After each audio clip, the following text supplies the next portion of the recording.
Maxi, what's up? It's been a while, dude. It's been too long. It's been about a month. Yeah. It's been it was a great trip. We're going to talk about that more. We're waiting for somebody, as always. You know who that is. Your master, your Jedi, your dark Sith Lord, JQ, supposed to be here. We're recording at 9 a.m. my time. He's supposed to be here at 9 a.m. It's now 9:15, so he's late, as usual. But you know what, Max? We got a lot to talk about. I don't know. You caused a lot of stuff as well. No. Don't put your little. Don't be shocked. You forget about all your pre-Euros posts and all that. Oh yeah. You went to the Nordics. I was on a trip. JQ's been traveling. We're going to talk about all that. But before we do that, we have to, drop that intro. Say some hello, say some thank yous and all that good stuff. And as soon as I find it, we're going to do it. And there we go. There's the intro. It's at the very top.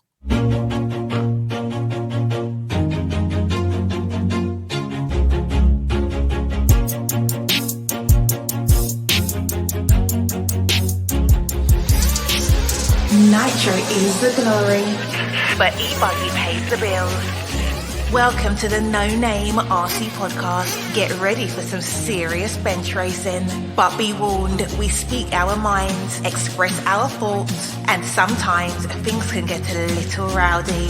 Hate, and he just was influenced by the hate coming from the left, the hate coming from the right. And let's get back to more club racing and less of this grabbing racing. It's hard not to be arrogant when you're always right. See what I mean? That's exactly why people call you arrogant, Max. You may not agree with everything we say, but it's definitely worth a listen. And our pick, can you stop whatever you're doing? Join your host, Lefty the Great, with co-hosts and guests as they get together to chat RC. Hey, after that race that I watched this morning, I have to talk about it.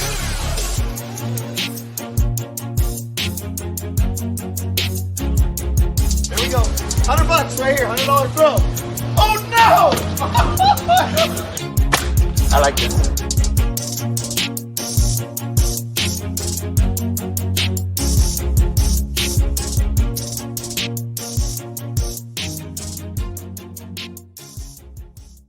Yes, indeed. Nitro's the glory, but E-Buggy pays the bills. What's going on, everybody? Welcome to show number 292 of it's 292, right, Max? Yeah, 292, at least I think so. Unless you have released some while. You know what? I was supposed to release Joel Johnson podcast, but I never got it done. And I thought we was gonna have time to record while I was on the trip, so I didn't. But so in my brain, I'm thinking 293, but it's actually 292. But I will drop that podcast in the next couple of weeks. But yeah, welcome to episode number 292. We're 8 away from 300. I'm really impressed. Really happy about that. Happy about a few things as well that happened over the weekend. But we are back. We've been going for about a month. My name is Keenan White, aka Lefty the Great, and to my left is the Common Roach, the pisser off of many nations and European drivers now, Maximus Mortimus. What's up? I don't like your energy, Max. You need me more hyped up. We need to wind you up, but of course he's late, as usual. Yeah. I don't know. I'm kind of saving it all up for the Euros because there's a lot to talk about, a lot to analyze. So this podcast, we are going to strictly talk about the Euros. So for people to understand, last week I was supposed to record with JQ Thursday, but I was just too tired. I couldn't do it. And I was 3 long weeks of go on the road. And by Thursday, I couldn't do it. So I messaged him like Thursday, JQ, I'm done. I can't even talk about RC right now. My voice wasn't even, Yeah, I heard. Wasn't even... It was still going, because I didn't lose my voice, but my voice went hoarse after the wicked weekend. But before we do that, we have to pay some bills, and I want to say a big thank you to all of the NNRC squad around the world. Obviously, we can't do it without you guys. Thank you for all the subs, likes, notifications, and listens on all the different podcast apps over the years. If you haven't already, come over to our YouTube, come over there and hit that sub, like, and notification button over there. I know a lot of people still listen to it on audio only. Go over to both platforms and listen to it. It helps us out a lot. So a big shout out to the NNRC squad around the world. Also, a big shout out to the YouTube members, as well as the NNRC patrons. You guys will get early access of this podcast. We greatly appreciate your support. If you wish to support the podcast a little bit financially, you can. Links for that are in the written description. Also, a big shout out to these companies that support the podcast. Some of them have been with the podcast from the inception. We greatly appreciate it. We have links, coupon codes, affiliate links, all that type of stuff in the written description. Please use them because showing the sponsors some love shows the podcast some love. They are Invisible Speed, High Tech RC, Corsotech USA, Sidewinder Fuel, Mayako, Beach RC, Techno RC, Clinic RC, Stacked RC, Racecraft USA. Big shout out to the Elite RC Productions crew, RCGP, and Donovan RC. Also to our drivers, David Ronnefalk, Robert Battier, Alexander Hagberg, Matty G, Pecco Ivan, Unihot, and Mason Fuller. David Ronnefalk having the best performance of the NNRC drivers over the last 2 big races. So a big shout out to them. And a shout out to our affiliate sponsors and companies that we are affiliated with. They are RC Box Club, Call RC, Elite Florida RC Championships, RC Body, Armor, House of RC, 36 Mood, and RC Sign Up. Speaking of RC Sign Up, I actually got this from Bobby. It's a nice little 3D printed tool holder. Bobby of RC Sign Up, we've become really good friends. He was actually with us at the race. Here we went to a Wicked Weekend and helped out quite a lot. Cool dude, super smart. And he made that. He made a little sign that I have in my trailer, my broadcast trailer, and a cup like this. So thank you, Bobby of RC Sign Up. All right, Max. So before we go on any further, I'd like to say some happy birthdays and some helping out. I know we have a few helping outs here, but happy birthday today. Their birthday is recording. Brent Jackson of RC Body Armor. Riley Filbert. What's up, Riley? How you doing? Mark Strange. George Spry. How you doing, Mr. Spry? Mrs. Spry gave me a hat and some really good blackberry Cron. What's that drink? Cron, like a whiskey. Crown Royal? Is it called Crown Royal? I can't. It's a whiskey. I just call it Cron, but it was really good. It was black currant. Ooh, it was good. It was good. Mixed with a little bit of Sprite. Shout out and happy birthday to Justin Wildy, Louisa Ty Bill, James Henry, Kyle Munson. Happy birthday to you. Leonardo Valente, Feng Wang, Scott White, Anthony RC, the Yeah Dude, Chase Ehrlich, Teddy Davis. Happy birthday to you. I missed a lot of birthdays. Let's see, I'm just going through my list. Eric Hogarth, Cody Bryant. Mick Craddock had a birthday too. Saw that the other day. And coming up, my good friend Jose Olivares, who is the father of Julian Olivares, who I got to see this past weekend, 2 weekends ago at Wicked Weekend. Happy birthday to you, Feliz Cumpleaños. And if I missed your birthday, I do apologize. Just missed it. Also, I want to say a big shout out to Jeff Tarrant. He bought us some food and got to know him at Wicked Weekend. His wife's going through some problems, some health problems after Wicked Weekend. I'm not from Wicked Weekend, but he was telling us about it on Facebook. So I hope she has a speedy recovery. And I saw that a racer from the Pacific Northwest, Mr. Ryan Revis, is very fast. His dad is sick, and they have started a GoFund for him. And I have also posted that. And if I'm not mistaken, another famous UK personality or person that's been around for a long time passed away. I'm not quite sure of his name, but it seems like the UK has been hit hard over the last year with deaths of different people and all that stuff. So, Max, do you know who that person was? I saw it on my socials. I haven't been able to bring it back up since then. So maybe if you find it, I greatly appreciate it. But our condolences go to anybody that's lost anybody. And if you guys can help out some of these people, because it's all about RC people. Speaking of a good one was my good friend Gene Stott Jr., who had a oven fire or something like that, I believe, in his kitchen. It was like 2 days before we were supposed to go to RC program, so he couldn't go there. The RC community came around. They donated money. They donated stuff that he needed. They have to move out of their house until they get everything done. He lost his dogs and his cats. And I'll never forget when he called and he was telling us, I could hear it in his voice. He was just, especially I think he was more disturbed over his animals, which I understand. So a big shout out to him. I see they got a new dog. The kind of moved into a new place, but they're going to start the process of renovating their current apartment and doing that and all that good stuff. But yeah, shout out to Gene, and if you guys can help him out, there's been quite a bit of help for him, which is great to see. It's always good to see the RC community do this. JQ always says that I should do a GoFundMe to get my arm fixed, right? Maybe one day. I'm not really too worried about that because it doesn't matter. It doesn't matter to me. I've gotten so used to it. Anyway, I'm actually being too quiet. We need to have a catch up, but I don't know what you have to say before we do that. We're still waiting for JQ. He sent me a message. I don't know. Yeah, I'm really being quiet because there's this fucking fly that's bothering me right now. Are we past 10 minutes? Yeah, I can already swear. So like this fly, it's like taunting me, you know? Like every time I think it's gone, it's back. And yeah, that's what I've been quiet because I've been trying to catch the motherfucker, but well, I'm glad you're focused, you know? Yeah. I'm glad you're focused. You're gonna be like Karate Kid and use chopsticks. Yeah, I mean, yeah. But yeah. Karate Kid came to mind because I've been watching Cobra Kai.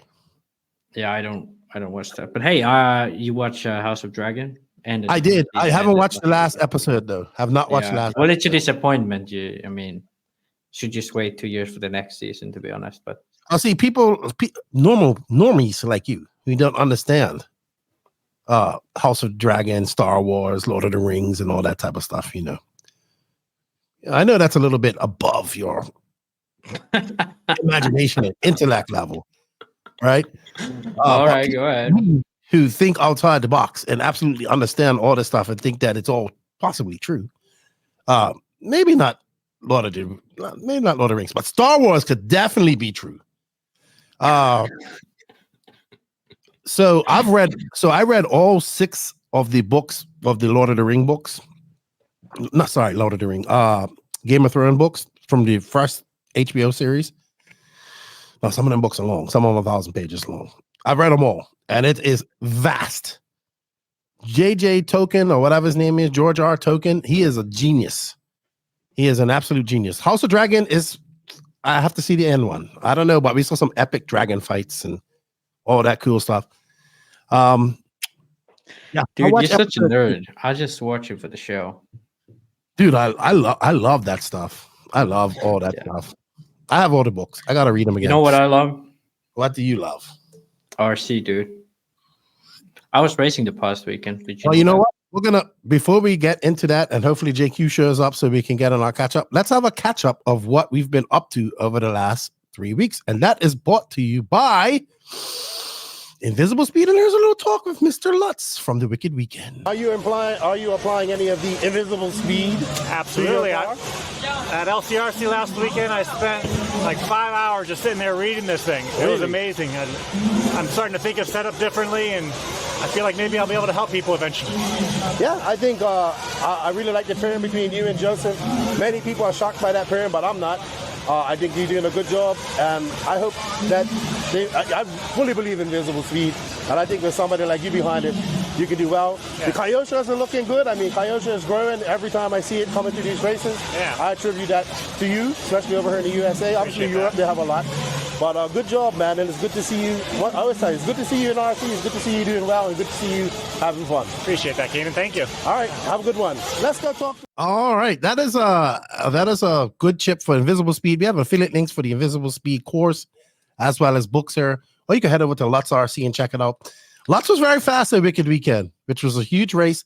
We're not going to talk about that race this week. We're going to talk about that next week with some RC news. Our goal is to keep this at 1.5 hours to 2 hours. So we'll see, depending on what time JQ comes on. Max, why don't you give us a quick synopsis? Oh, by the way, the Invisible Speed links are in the written description of this podcast. Why don't you give us a quick synopsis of what you've been up to for the last 3 weeks? Because you've actually been at the track for quite a lot of days, and you went to the Nordics here this past weekend. Well, I was at the track once, so not that much. But yeah, I've been kind of be more active in RC. I think during the summer, races are going on. I actually won a nitro race for once. Johanna wasn't there, and Becco kind of sucked. So I mean, but it's a win, you know. And since then I've been kind of taking it, I guess, you know, race by race. And I went to the Nordics. It was quite a nice trip, actually.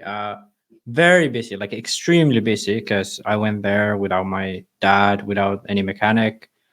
And I was running 2 classes, and it was quite a small field of drivers. And I have to say, okay, so this was one of my first races ever on my first race ever on an oil track. And it was like I didn't realize it was an oil track. What track did you go to? Yeah, it was Skarpnäck. I actually can bring it up. Okay, that would be what it looked like. It was like extremely grippy. Like you can. What tire did you go on? Because according to like Zach Ryan and everyone that's running on the oil tracks, tire wear is like exceptionally good. Yeah, it was.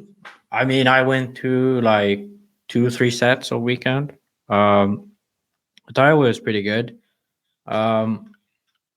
I was running Sahara clays. I did try Sismic, but I don't know. I guess I didn't find the right compound. I kind of like Sahara in clay, as a hot race Saharas in clay. I think those are probably the best usually. But you can see from the picture here, like it was grippy, like extremely grippy. It was kind of like the dirt was like really soft too. So it wasn't like, you know, molasses in Philippines or anything like that. I mean, it's grippy, but it's not. It's like more firm. This was like really soft. Like if you'd step on it, spongy? Yeah, it was like really spongy. So if you'd step on it, like you could see your foot mark, like not just the print. You could like go down on there. They were like really weird because I think like normally oil tracks aren't like that. I have no idea. Yeah. I finished third in electric. Oh, and actually, Hampus won electric, but actually, Hampus is vice Nordic champion, or Nordic vice champion in Nitro, because London actually won. Alexander London. Oh, who's that? All right, so that's the young kid that used to run Mayako, right? London? Oh no. No, he's an associated driver. He's like 10 scale guy. Oh, okay. But he runs like a few 8 scale races a year in Sweden. I don't think he's ever raced abroad on 8 scale, but he was really fast. Hampus probably was a bit faster, but Hampus kind of got unlucky with lappers at the end of the semi. We never got to run the main, so London won. In e-buggy, Hampus won. He was like extremely fast.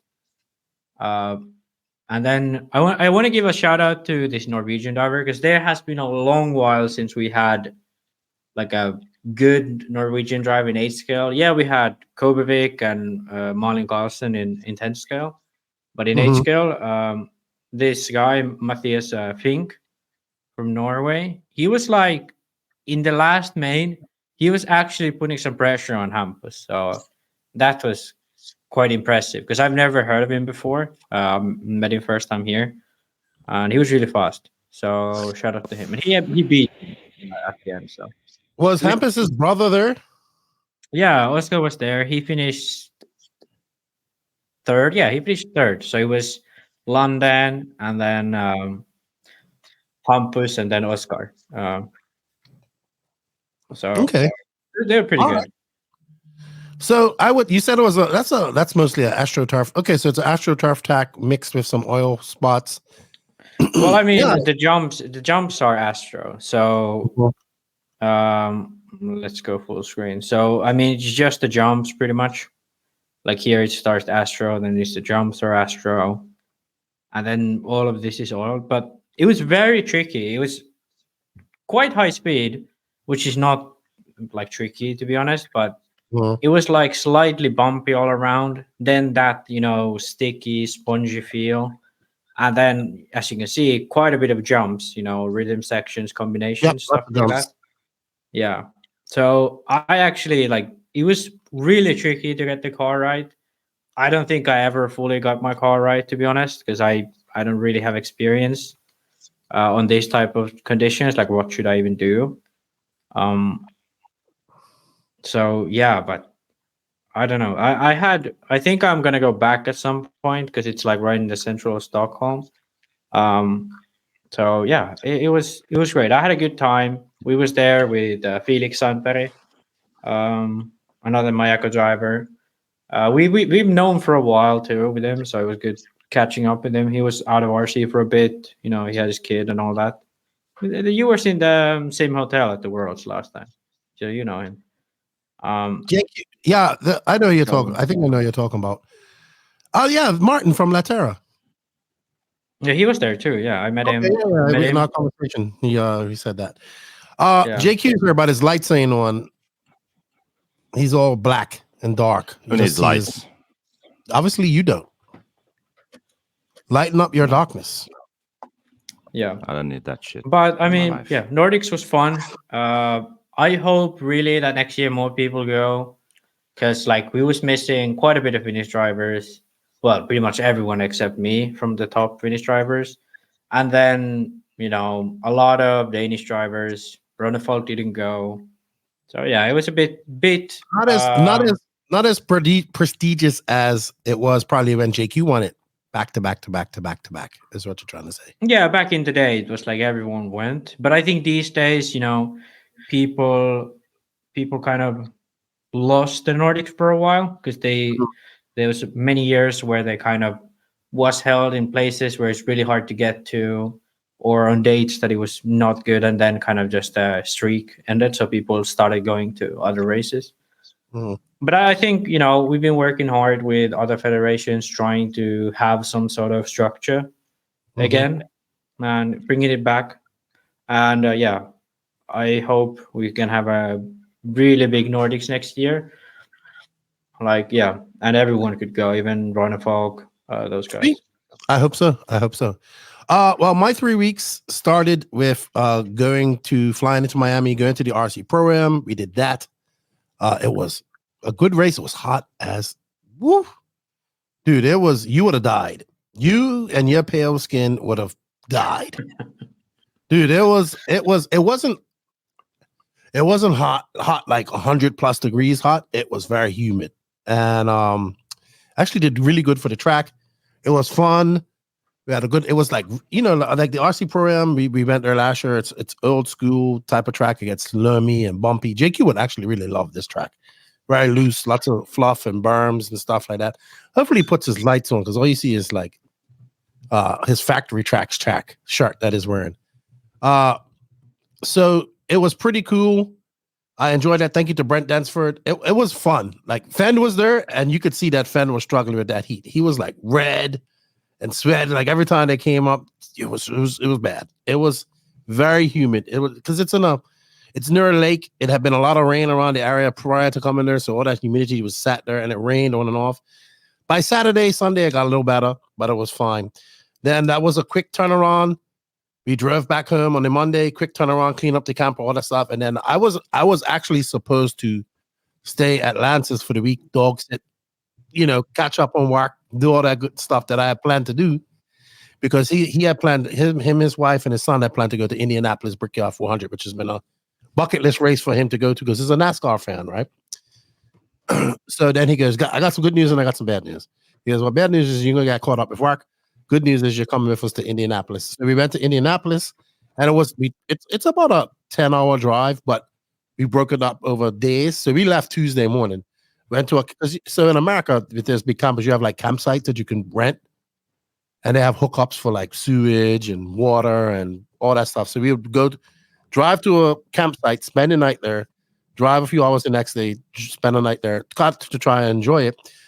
We got to Indianapolis, I think Friday morning, we stopped at Hoosier RC Hobbyplex that's on the border of Indianapolis. Saw them, spent some time there. That was cool. But yeah, we went to the race. My first time ever going to a NASCAR race. We got Danny Stockman, who's an avid RC driver and once offered JQ a job and in working for him. So he He also used to be the crew mechanic of this car, this truck right here. So now he mechanics in the Xfinity class, which is one class down from the top class of NASCAR. And he has this young racer called Jesse Love, who he crew chiefs, right? So we got VIP tickets to like go all into the pits. He was super busy, and then we got to go walking. So Saturday they have the qualifying the Xfinity race, so we got to go like walk in the pits on Saturday and be right there. We even sat in the pit box.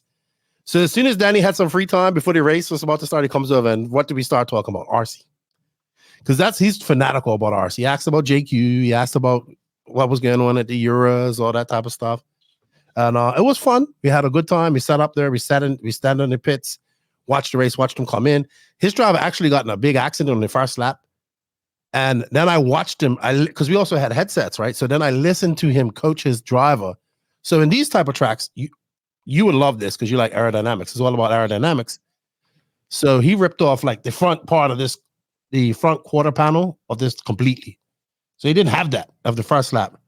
And this is a big 2.5 mile oval where you need, all the aerodynamics you can. And anyway, I watched Danny. We listened to Danny coach that kid back to a top 15 position, right? He went from where he could have been out to being running up in the top 5 at one point to run into he finished 14. It was great. I want to thank Danny Stockman for having us in. I got to meet the guy. Lance and I both met him. Then the following day, the Sunday, was the actual big race. And a friend of ours a grandfather of a young racer in the FRC, Mr. Greg Holland, got us suite tickets. So he was up in the suite, like right where the start finish line, almost where the entrance to the pit was. We had indoor with bar and food and air conditioning, outdoor, in private round. There was about 40 people there, maybe sharing it.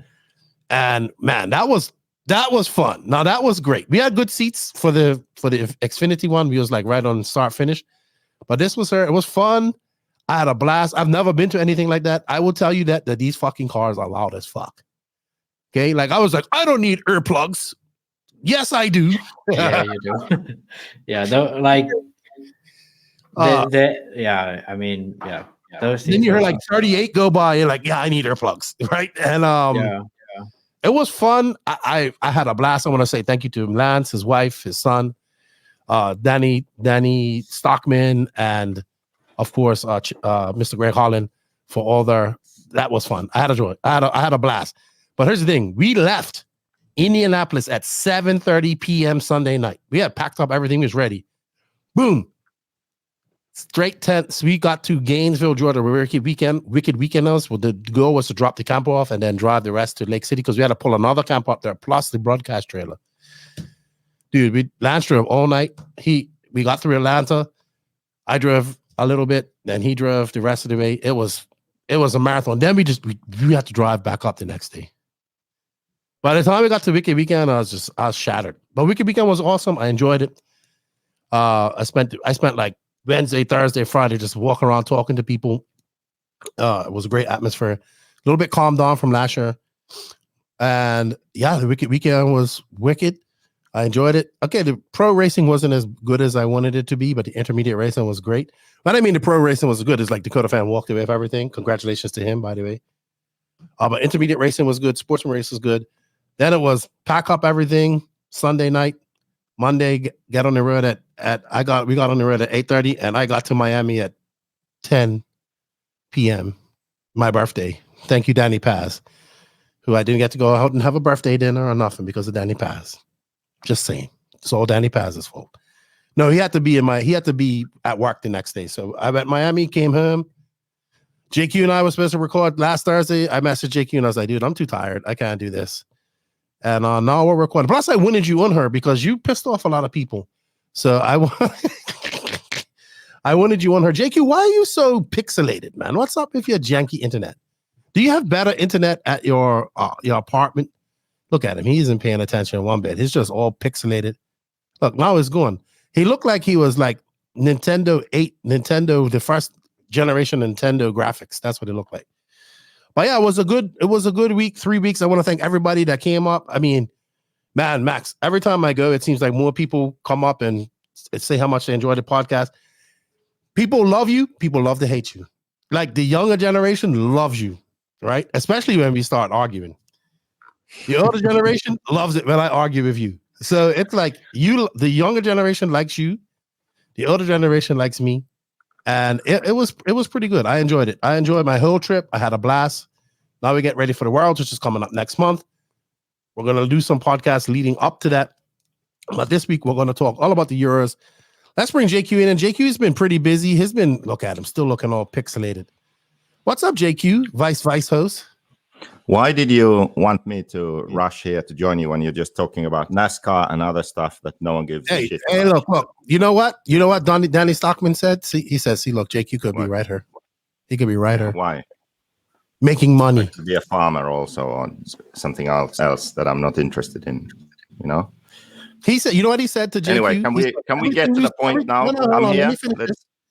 No, I don't want to talk about NASCAR. He said to JQ at RCGP, he said, everything you talk about, it relates into the full-scale world. And he goes, I had an engineer just like you. We butt heads all the time, but you're one of the smartest guys, and I'll hire you right now. What does this jackass say?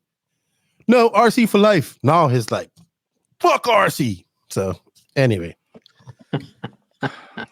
You've been busy. Actually, motocross. I'm going to go into motocross. Yeah. You've been doing a lot of motocross. You went to Ireland. You went to a Green Day concert. You realized that Taylor Swift is extremely popular. I don't know. Yeah. We have to feel like actually living under a rock. JQ messaged me and goes, when did Taylor Swift become so popular? I can't name one of her songs. I said, neither can I. I don't even watch music videos or anything like that. He's like, she had 3 sold-out shows for 70,000 people each. I said, well, she's popular. She's very popular. Obviously, she is. Yeah. But was that the first time you seen Green Day live, JQ? No. Oh, okay. Did you take your guitar with you to get it signed? I didn't. That would have been. They wouldn't take your guitar to get signed. No. Anyway, look, don't come with this low energy. And I told you, JQ, if you come on this podcast just to piss and moan about the Euros, I'm gonna have low energy if we keep going with this. Let's just get to the point now. Then I want to tell you what he said, right, Max? He goes, I'm not. I said, JQ, if you come on this podcast to piss and moan for 2 hours, I'm not going. I don't want to hear it. He goes, it will be the most sensible thing ever said on this podcast this year. I was like, okay. All right, JQ. Okay, let's Keenan. Let's go ahead. Okay. You know, for everyone, for all the American racing fans, we'll talk about Wicked Weekend next week with the news. But today, no, we have to talk about one wicked thing. We will talk about Wicked. Will you calm your tits? Jeez, look at this guy. Barely comes on the podcast and wants to take control of everything. Well, we're not going to let this happen, right, Max? You know what? No. We have a plan already. There we go. He's in the middle. Follow the plan. Middleman JQ. Anyway, shush him. Moving now. Techno RC. Techno RC is a championship-winning manufacturer of high-performance A-scale, 10-scale, nitro, and electric RC buggies and trucks. With a worldwide dealer network, USA and Europe-based headquarters, comprehensive warranty program, and global race support, Techno RC is excellence in RC. View the full lineup of Techno RC race-proven vehicles by visiting www.technorc.com. Thank you to Techno RC for all the continued support. Also coming up in October in Maricopa, Arizona at the Nitro Compound is the AZ Oktoberfest. They will be present with Ryan Mayfield and Spencer Heckert. Main sponsor is MG23. It will be held Friday to Sunday. Classes will be novice, short course truck, sportsman, nitro buggy, e-buggy, and nitro truggy. Open, and the same classes pro.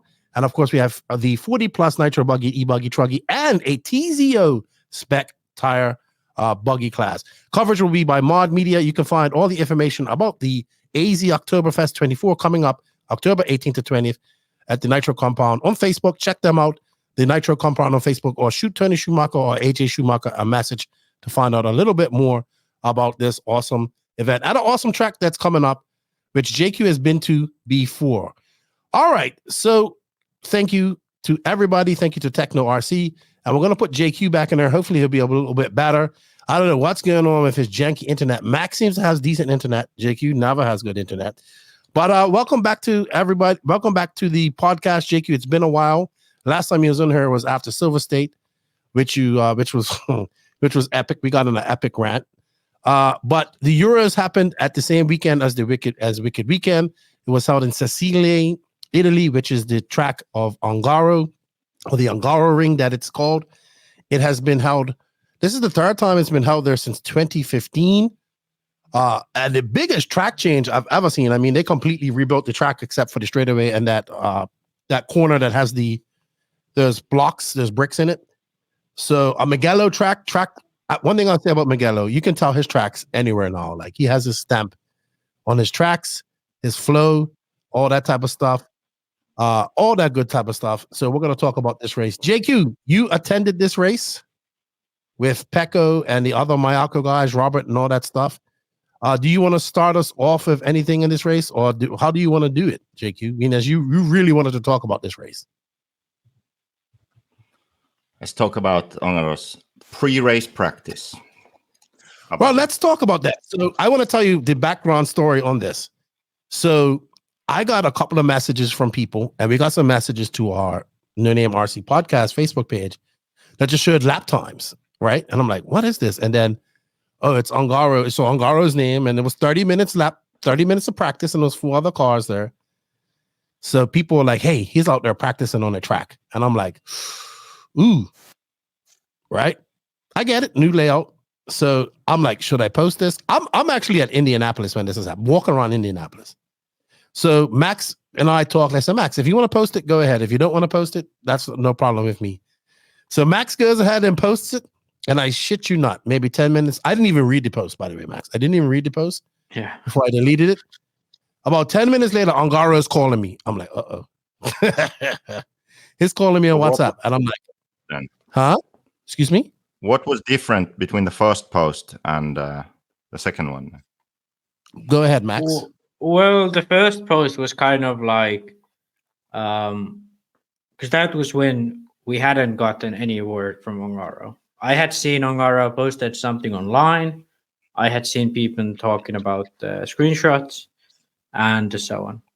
So the first post was basically, I went to Speed Hive, search Ongaro Ring, looked at the times, they were still there, looked at the lap time, was like, okay, so there's 2 cars on the track, or 2 cars had been on the track, and other one was considerably faster, and it was called Ongaro. So I was like, okay, well, I think it's pretty clear that this is actually Davide. So I made the post saying that, okay, so there's been some running on the track. The rules state that you can only run 20 minutes. But here, clearly, there's been more than 20 minutes run. We don't know if it's Ongaro, but it clearly looks like it's Ongaro. Okay, that was the first post, basically. Kind of an open-ended, like we don't really know, but I mean, it's really fishy. And that's when, Ongaro called Kenan, and we was like, well, Kenan was just like, okay, let's just take it down, like whatever. Okay.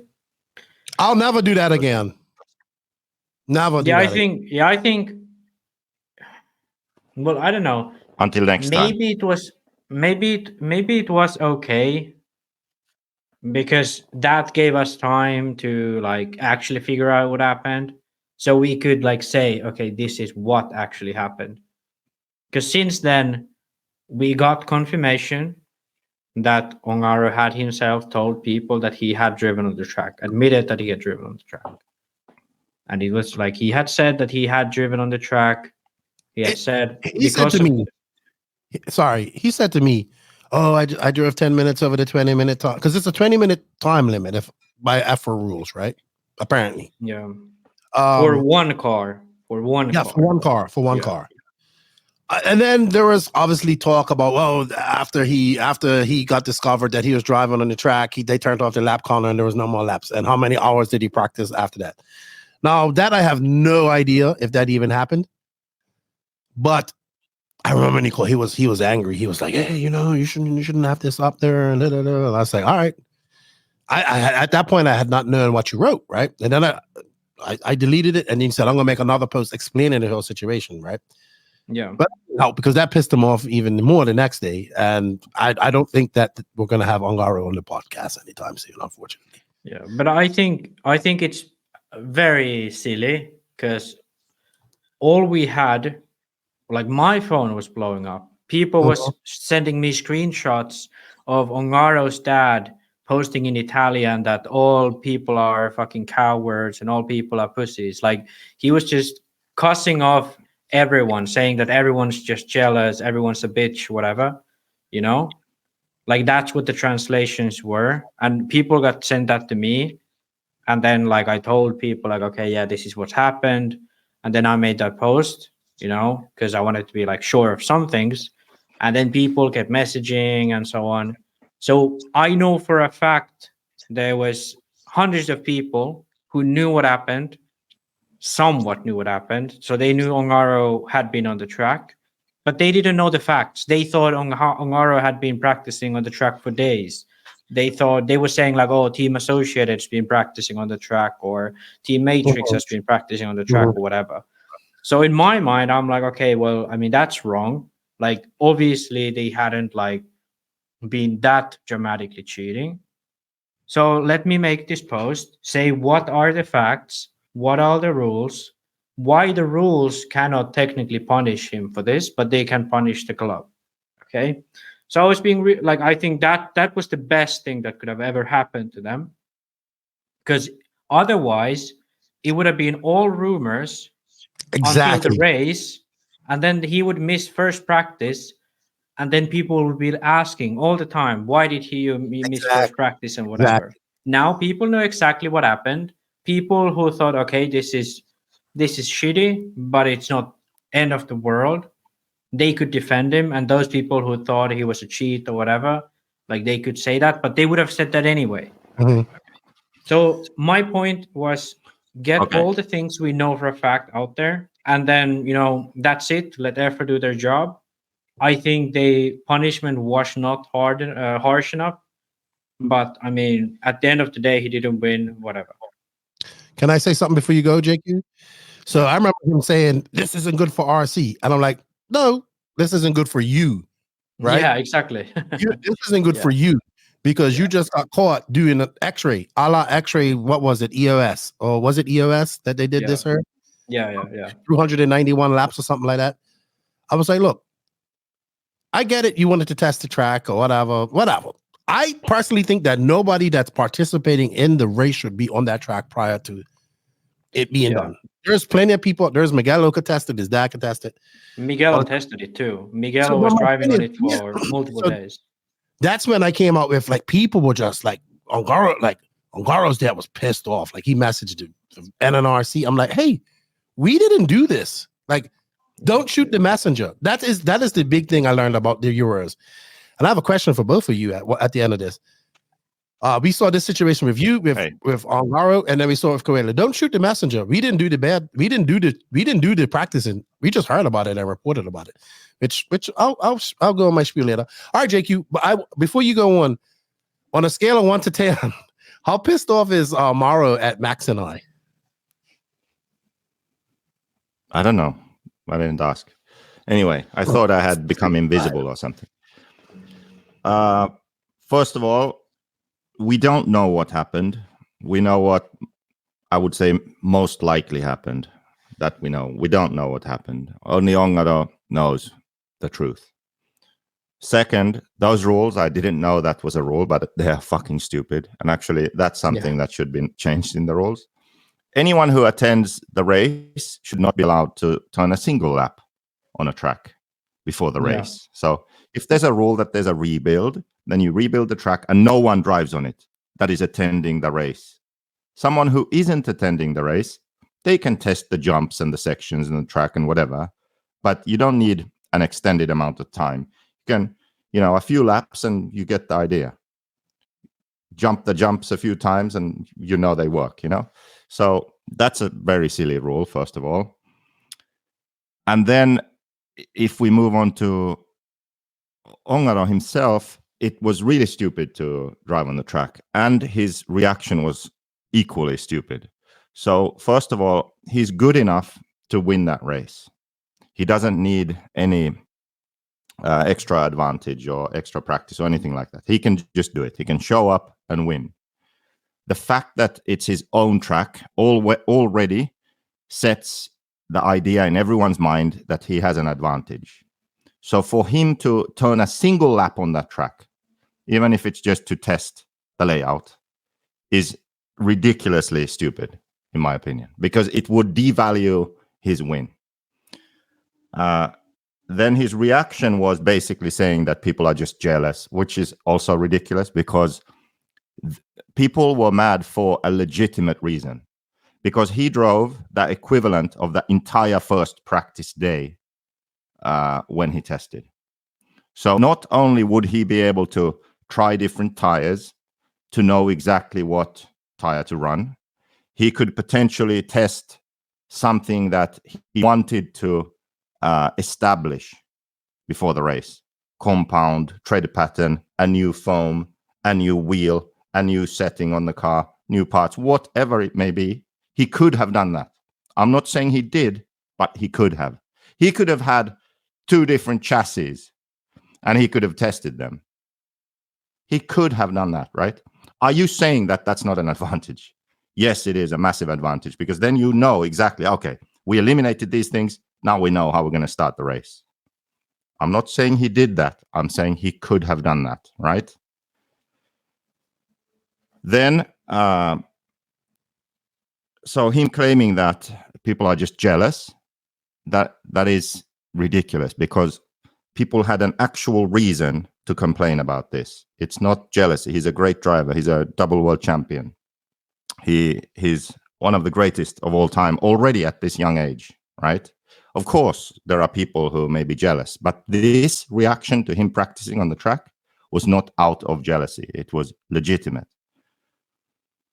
And then finally, I would say the people online who are defending him and say, oh, Davide, you're the best. You know, these guys are just jealous, you know, echoing his sentiment. Or he can win anyway. It doesn't matter. Yeah. Like there is no, it doesn't matter. You know, it doesn't change anything. It's not an advantage. That's stupid. It is clearly an advantage. What can be debated is if it makes a difference in the end. That's something that could be debated. Like give someone a lot of practice time, give Jessica Paulson 1 year of practice on some track, and then let's see if she wins or not. Maybe she makes the main and finishes 7th or something. Then you can say like, well, it didn't matter in the end. Well, maybe it did to the guy who was BQ or something like that. Do you understand what I mean? Like maybe it doesn't matter for the win, but somehow it still matters. Do you see what I mean? With Ongaro, because he is a winning driver, some people can argue like he will be at the top no matter what. That's fine. But that does not change the fact that him practicing before the event is an advantage. That is a fact. It is an advantage. No, I 100% agree with you. Opinion comes in when we discuss if it would change something or not. But hey, thankfully karma hit and he didn't win and we don't need to talk about it anymore. And hopefully no one is dumb enough to practice on a new track before a big race again. In the past, it was the norm. And one of his defenses was that, well, in Spain, in Redovan, the guys were practicing. I don't have any proof of that. I don't know who that would have been, but I wouldn't be surprised. But when there are big races and when the layout is new, because of how much more professional RC has become, I think it's important that no one runs on that track.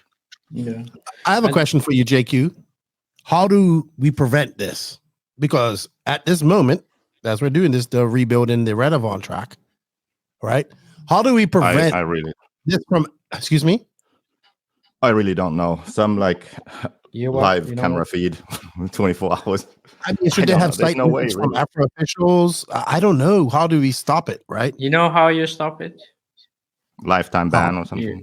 You just don't have races in people's backyards, okay? You have races in places where, you know, pro drivers are not directly aligned with the race organizer. So there's not like a direct, way of attending. Like Redovan, Baldos could practice how much they want. Nobody would know. I don't know. I don't think they do, and there's no proof in any point that they would have done it. But they could do that. There's no way for us to prove it. Same way for many other races that I've been in the past, which are like people's home tracks. But I think that number one way is to make sure that there are no close affiliations with the club and a driver who could have a big change in the title, at least the title. But that's kind of hard to do when you think that this track has held 3 Euros in 9 years, right? But held a bunch of Euros. The IBC tracks held a bunch of Euros. Its tracks don't seem to be applying. Well, do you know how many tracks applied for the Worlds, and you do know which tracks were the last two considered? Yeah. Okay, so it's not a problem of applying; it's a problem of which tracks are being think that they are suited. It's not like there's only 2 or 3 tracks who are capable of hosting a Euros. There's plenty, but the issue is that they're not given the opportunity. I think the easiest way to do this is to just ban you. Like you gotta go in. Like, no offense to EFRA, or Ongaro, if they really wanted to be serious, they would have said, "All right, you're out of the race for this week, because you practice already." It should be out of the race. And you know what? If you do that, it won't happen no more, because people will be too scared to see if they got caught. If someone takes a video of them, so you never know who's going to be there, and just catches you, that driver driving any car on that track prior to that 1 month span or whatever it's supposed to be before that, just ban them for that year. Like, no EFRA racing for you this year. That would nip it in the butt. That not a lifetime ban, but it would, because then people would. There's no record. Okay, so he lost 5 minutes of practice, right? Which I applaud EFRA for doing something. But if they really want to nip this in the butt, because I am too with JQ on this, I do believe that this happens at many tracks, right? Especially tracks that have permanent layouts. Okay, this track didn't have had a new layout, but I think the easiest way to do it is just to imagine world champion banned from his. Imagine how the headlines would have been: world champion banned from his race, the Euros at his track. Nobody would ever do that again. Yeah, but they would. I think that it's a rule, and he just broke the rule a bit. The rule should be that no one drives on the track. Okay, then you can have penalties, and then I would agree that they should be applied. In this case, I wouldn't have supported some kind of... No. I wouldn't have supported a complete ban of him from this race. But in the future, I think that's how you go ahead and do this. I think the rule should be changed. No driver whatsoever. No driver who's participating should be able to allow it on this track. I get where you're coming from, but that's not going to work, because the only reason why he got caught was because they was dumb enough to keep a transponder in his car. When you have these, somebody... No, but okay, Kina, listen to this. The track is literally in their backyard. To get to the track, you have to go around their house, okay? Just wait for everyone to leave. It's the middle of a fucking field. Put some lights on in the night and do an hour. Just pull the plugs off the speed hive or whatever, the modem, and you're good. You could practice how much you want, You just, these people were just incredibly, naive to think that nobody would know. No one will care. Of course they would know this. Nobody will care. We're going to practice. That was a bit cocky. And then trying to flip it on us and say it's bad for RC, that pissed me off even more. Oh, honey, okay, this is what I wanted to comment on too. This is my one thing I wanted to say. If anything's bad for RC, what they did is bad for RC. Because now every single time there's a race that is affiliated with some driver like the Baldos, there is going to be the same question raised. How can we be sure someone has not practiced on this track before? Because of the fact that XRAY did this at EOS and Ongaro did this at his race. So these two incidents together are much worse for RC than any other thing about track building has been in the past 10 years. Mm-hmm. Or reporting. So Yeah, so I think like saying, "Oh, this is bad for," no, it's not bad for. Bad for RC is people who say Ongaro has a gyro and that he needs to be tested with a mechanic of the guy who finished second inspecting his car. I 100% That's bad agree for with you there. RC. Like people like the things like that are bad for RC. What makes us look unprofessional and what makes us look like we don't take this thing seriously. That's bad for RC. What's not bad for RC is saying that, hey, there's things we need to fix, okay? Because even that might be bad that specific day, but 10 years from now, we're looking like, okay, that was the turning point where we actually moved to a more professional direction. Okay. And every one of these incidents are one of those. The people who say that there was no advantage, you can just go and look at the results and lap times. He skipped the first practice, second practice, he was right on the pace. Practice day, he was the fastest right there. Qualifying, he dropped off the pace and wasn't back on the pace until like halfway in the main. So yeah. I think that also, I think yes, it could have happened in any case, but knowing this, it just even more puts a spotlight on it. Like he was off the pace, right? But at the beginning, he was on it. Mm-hmm. Yeah. So if you have know the track and you have a good sort of practice session before the race, you will be on the pace. Then in qualifying, your true pace will show, and then you catch up for the main. So there's that too. Agreed. But can we move on? Let's do the Bruno Coelho thing, and then we can move on to the race. What do you think? Because it's kind of in play with the whole "don't kill the messenger." So by the way, that was just silly. I just want to touch on it though. I thought that your write-ups were great. Over the Euros, you geeked right out. Good job. A lot of people liked them. I was just frustrated because I had people messaging me and calling me, and I'm on vacation. So that's why I was like, please defer everything to Max. That's why I was like, just stop reporting on it. Because I thought Europeans supposed to have thick skin. Apparently not. Then when Coelho got pissed off at your post, I was like, what? Why? You said nothing wrong in this post, right? And then he went on to say, so Max did up a post where he got DNF'd from a Q1 or practice session, right? Yeah, it was seeding one. Yeah, and it was like his car he had too much toe out. Right. So he got caught in the box. Yeah. So it was like a silly reason. I even wrote on the post that most likely his tank was too big or car was too wide. Not a biggie. But I mean, it makes his life more difficult because if he has a DNF in seeding 2, he's gonna be seated in a bad heat. Okay, that was the post pretty much. Okay? And then he went on about gyros and all this stuff. And so that's when he said, "Oh, you're even asking my hobby wing teammates what this was." So about a few days before the Euros, he posted a picture of his hobby wing Bluetooth dongle on the receiver box of his nitro car. No, of course, I'm asking around, what is this? And people are like, oh, it's a joke. It's a joke. Okay, it's a joke. So I never talked anything about it, anything after that. When he started talking about, that's why I went in. That's kind of when I went in there and say, hey, look, if you're going to post pictures as a joke to get people talking, don't be upset when they talk. And also, nobody has mentioned anything about a gyro in this post besides you. I think he just took that. I don't see people complaining on Costas's posts, and he does this type of stuff. RC special, right? I don't see no people one reads him. Okay, so we can just end this really quickly. He's just oversensitive because of all the talk about him cheating and XRAY cheating and them cheating with tires and him having the CTO Coelho takeout. That I. Yeah, but we've also defended Coelho quite a lot ago. Like, yes, he has brought a lot of that on himself, but the cheating allegations are, I would say, mostly not at all because of him. It's because he has won so much and he's so fast. Right.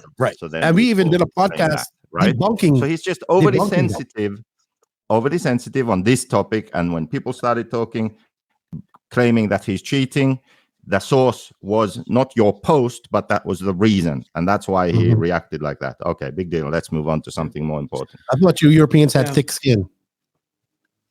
Well, he's Keenan, we've talked about Southern Europeans. Like, you give them a little bit of spurt, these people fire up. Have you ever seen like a Southern European go mad? They fucking start. They go crazy. I'm pretty sure when we go to the Worlds, Mario's gonna have some words for us. He's gonna probably, be like, but I think he's gonna be like, he has this glasses. Okay, well, can we talk about the fucking race now? No, you just calm your tits because we're finishing up her. And no. Vice host. You just calm down. See, look at this, Max. Look at this guy. Coming in her like he runs things. You got to put JQ in his place. Got to put Man JQ in his doesn't even fucking run a hot dog stand. Don't even run a hot dog stand and wants to come in her and boss us around. You know what? We're going to mute him for a second. Hour, we haven't got to the point. Don't worry. Well, what's the point, JQ? Because we're discussing things. We haven't talked for a while. We've been going for a month. Do you mind if we talk? Okay, Keenan, let's get back to the point. So you remember the goal, 1.5 hours. Oh yeah, I'm sure you want to talk. You're going to talk though. Okay. So let's go talk about the race because let's play out. You know what? Let's take a commercial break. Let's start with the track. Hold on for a second. We're going to take a commercial break because JQ is messing up the vibe as usual. That's why I don't have him on there as much. BeachRC.com, the racer's one-stop online hobby shop. Choose from all the popular brands and variety in stock with super fast shipping and great customer service. BeachRC.com still has the local hobby shop feel with all the benefits of the internet. BeachRC.com is the exclusive distributor for Ultimate Racing, S-Works, Pro Circuit Racing tires, Nitro Lux fuels, and Assault RC performance products. So fill up your cart and check out at BeachRC.com today. Thank you to Beach RC for all the continued support. As I say that, JQ gets up and walks off. So you definitely want to get through this fast. Also, a big thank you to High Tech RC, like their new hat that I got. They have just released their RDX1 200, the AC/DC multifunction smart charger, very small, very compact, and priced to compete at $80. High Tech's new economically priced RDX1 200 is a compact and versatile charger designed to speedily charge your packs and meet the diverse needs of the entire RC community. This is perfect for use at home or on the road. It's a state-of-the-art AC/DC charger that features such things as it's compact, it's durable design, user-friendly, has an intuitive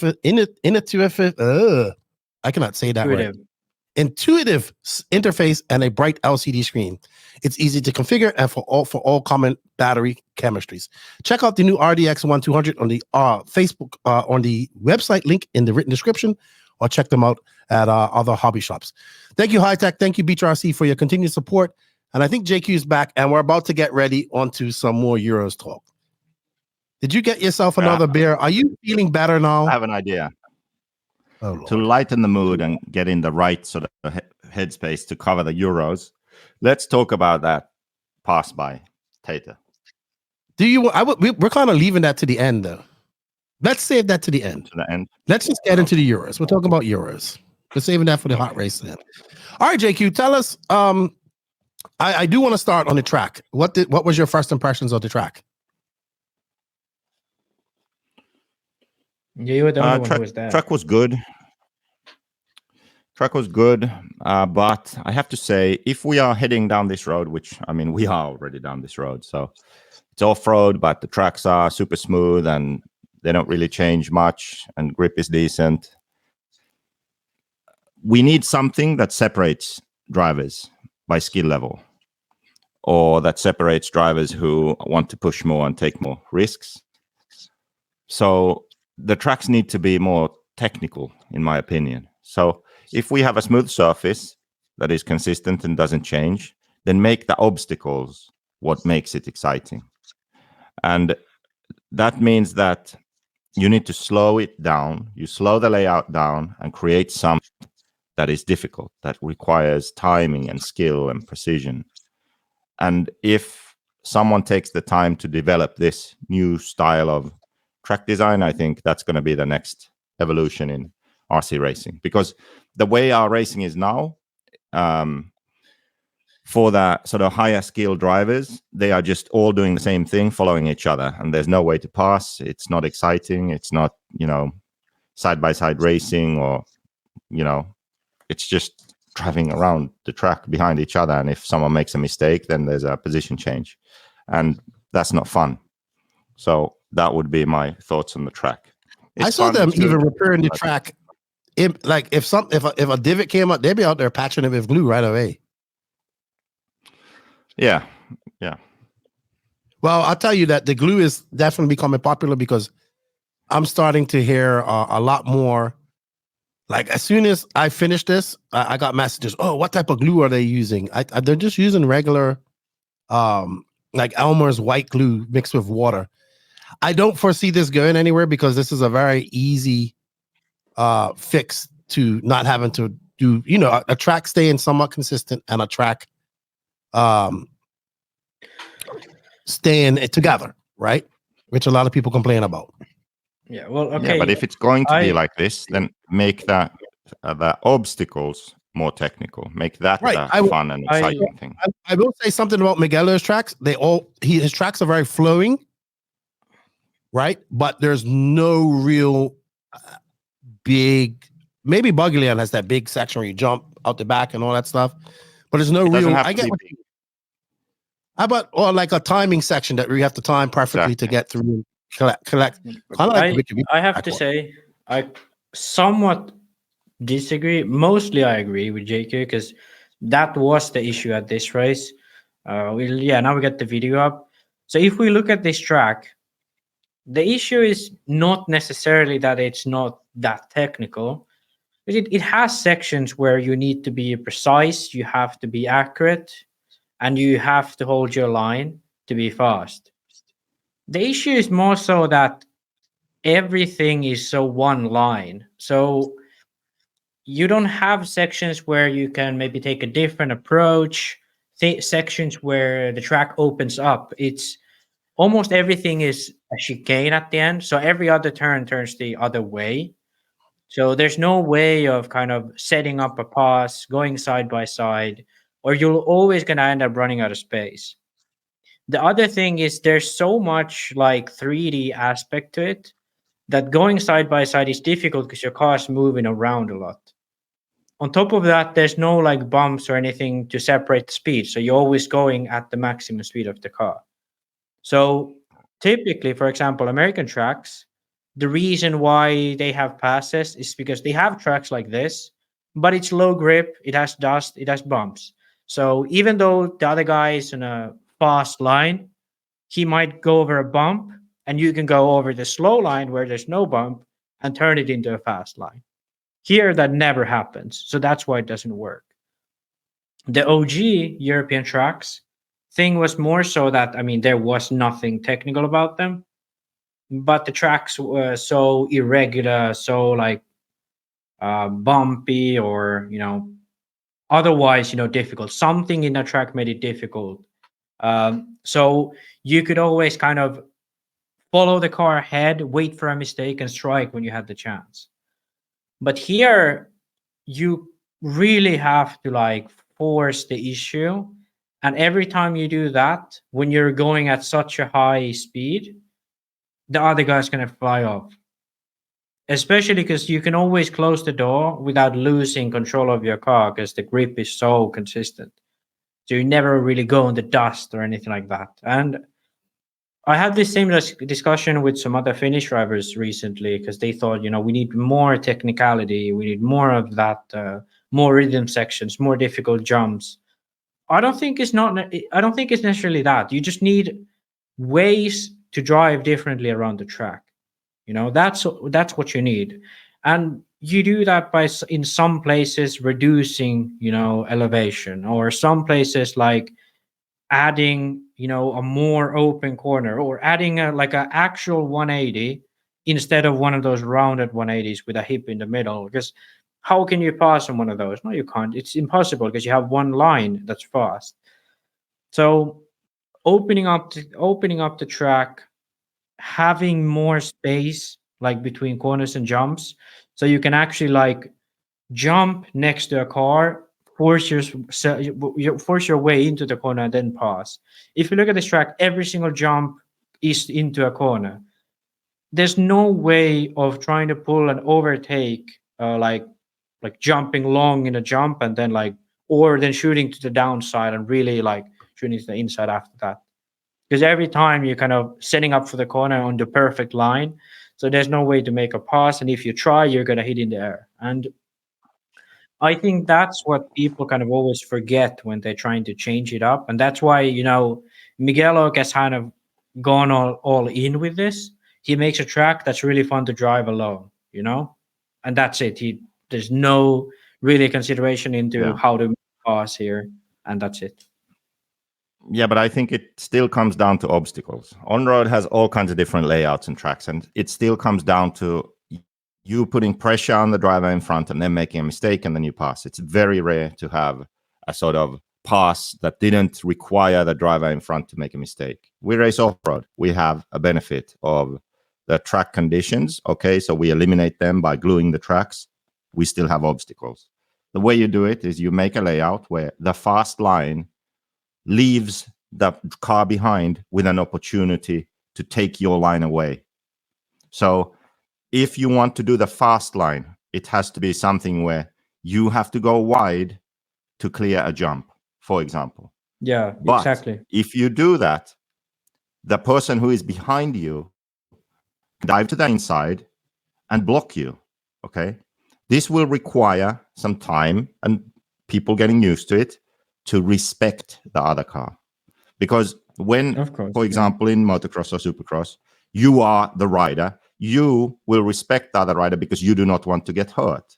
Okay, so this doesn't exist in RC, but when people are smarter and learn, there will be situations where the car in front doesn't want to leave an opening for the car behind to pass, so they will close that door and do a slower line.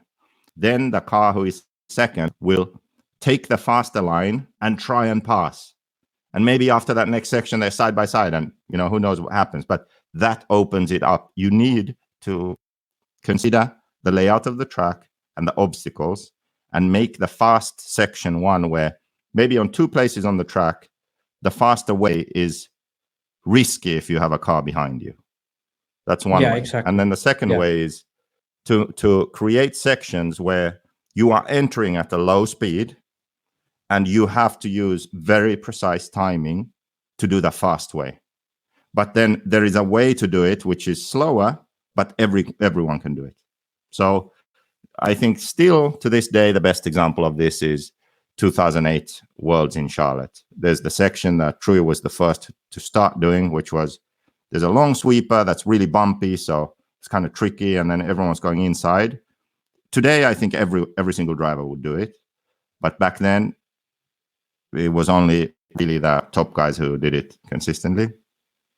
And it was jumping off a single up on a tabletop, skipping onto a second tabletop, which was a bit lower, and then hopping over a single. Mm-hmm. And the pace of it was like jump, pop, pop, pop. Okay. Mm-hmm. And to do it, you had to be very precise. And it was very easy to mistime the pop from the first table to the second, maybe jump a bit too far, and then you couldn't clear the last single, so you had to roll it, or you clipped it with the back wheels and you messed up the following hairpin. So this was a very good example of a section like that. You enter relatively slow, you have to be very precise where you land, then you have to jump and again be very precise, and then you launch it. These are the kind of sections we need. But if you couldn't do that, you could just accept, okay, I can't do this. So you went wide entering that section, and then you just normally sort of double or sort of over tabletop, over tabletop, over tabletop. It's slower, but it's safe and everyone can do it. Those are the kind of sections we need. I get what you mean. I remember that section at the World. So you're looking for something that just separates people, or makes people make a mistake or a bobble where you can get a pass. I get it. I get that. Yeah, both what Max said, that it opens up the opportunity to pass. Mm-hmm. And then what I said, which is adding a technical aspect which separates the great from the good and puts pressure on the drivers. Awesome. Yeah. Got you. I understand. All right. Next, let's get into practice and qualifiers. Max, you have some notes here. So maybe you can lead the way. Yeah, so we already kind of went into it about Ongaro being really fast the first day. I don't really know what happened because Canas had the fastest time and he won one of the seeding rounds, but he was still seeded the second round. tiebreaker is the second round, which is a bit stupid, I think. Yeah, but so they changed. Hold on. Yeah. So the tiebreaker for qualifying or practice? From practice, Seeding. yeah. Because in the rules, at least before, it used to be different, but I don't know if they did that, like decided at the event to change it. But either way, Canas and Ongaro was clearly the fastest the first day, but I think Canas was actually better on pace than Ongaro. Both Kilic brothers were impressive, and yeah, Bruno and Ronnefalk was kind of there, but not really there. So it was pretty much looking to become Ongaro versus Canas. And at this point, wasn't really expecting either of the Kilic brothers to really put a fight. But I mean, they were still in the top 5. Q1, Ongaro took the TQ. And at this point, I was thinking myself that, okay, Ongaro has this in the bag. He's looking good. He's going to win it because, he's always better in the mains than he's in the qualifiers. And Canas is fast, but he's making mistakes and so on. But that was the last time Ongaro was on top on the whole race. So he TQ'd Q1, and since then he never was first at any point of the race. And Kilic started out good, kept it good all throughout qualifying. I think he was, if you count all rounds, I think he would have been TQ if I'm not wrong, but he was really consistent. He was like second or first pretty much every round. He TQ'd one round, right? Because it's 5 rounds. He TQ'd one round. But the first qualifying day was kind of battle between Canas and Burak at the end. These two was miles ahead of the field. A few drivers that stood out was Savoia. He was looking more decent than he usually does in the first day of qualifying. And when we moved on to the second day of qualifying, he was actually really competitive. So he posted a top 5 round. And overall, he looked so consistent as well. Skidmore was another one who got fast towards the end of qualifying, qualified straight into the top 10. But other than those two, there was not really many surprises. Canas TQ'd, Burak second, Ongaro third, with the X-ray pairing of Coelho and Ronnefalk in 4th and 5th, with Berkan in 6th. These 6 was like, it was the winner was gonna come from these 6. There was pretty much no one else who even got close at any point to the pace of these. Berkan was a little bit behind on pace in qualifying. In the main, he was better, but these 6 were the ones who was the fastest.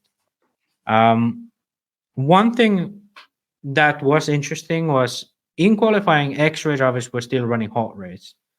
So there was pretty much 4 different tire brands. JConcepts with Canas, Kilic with Sismic, Ongaro with Matrix, and then the X-ray drivers with hot race.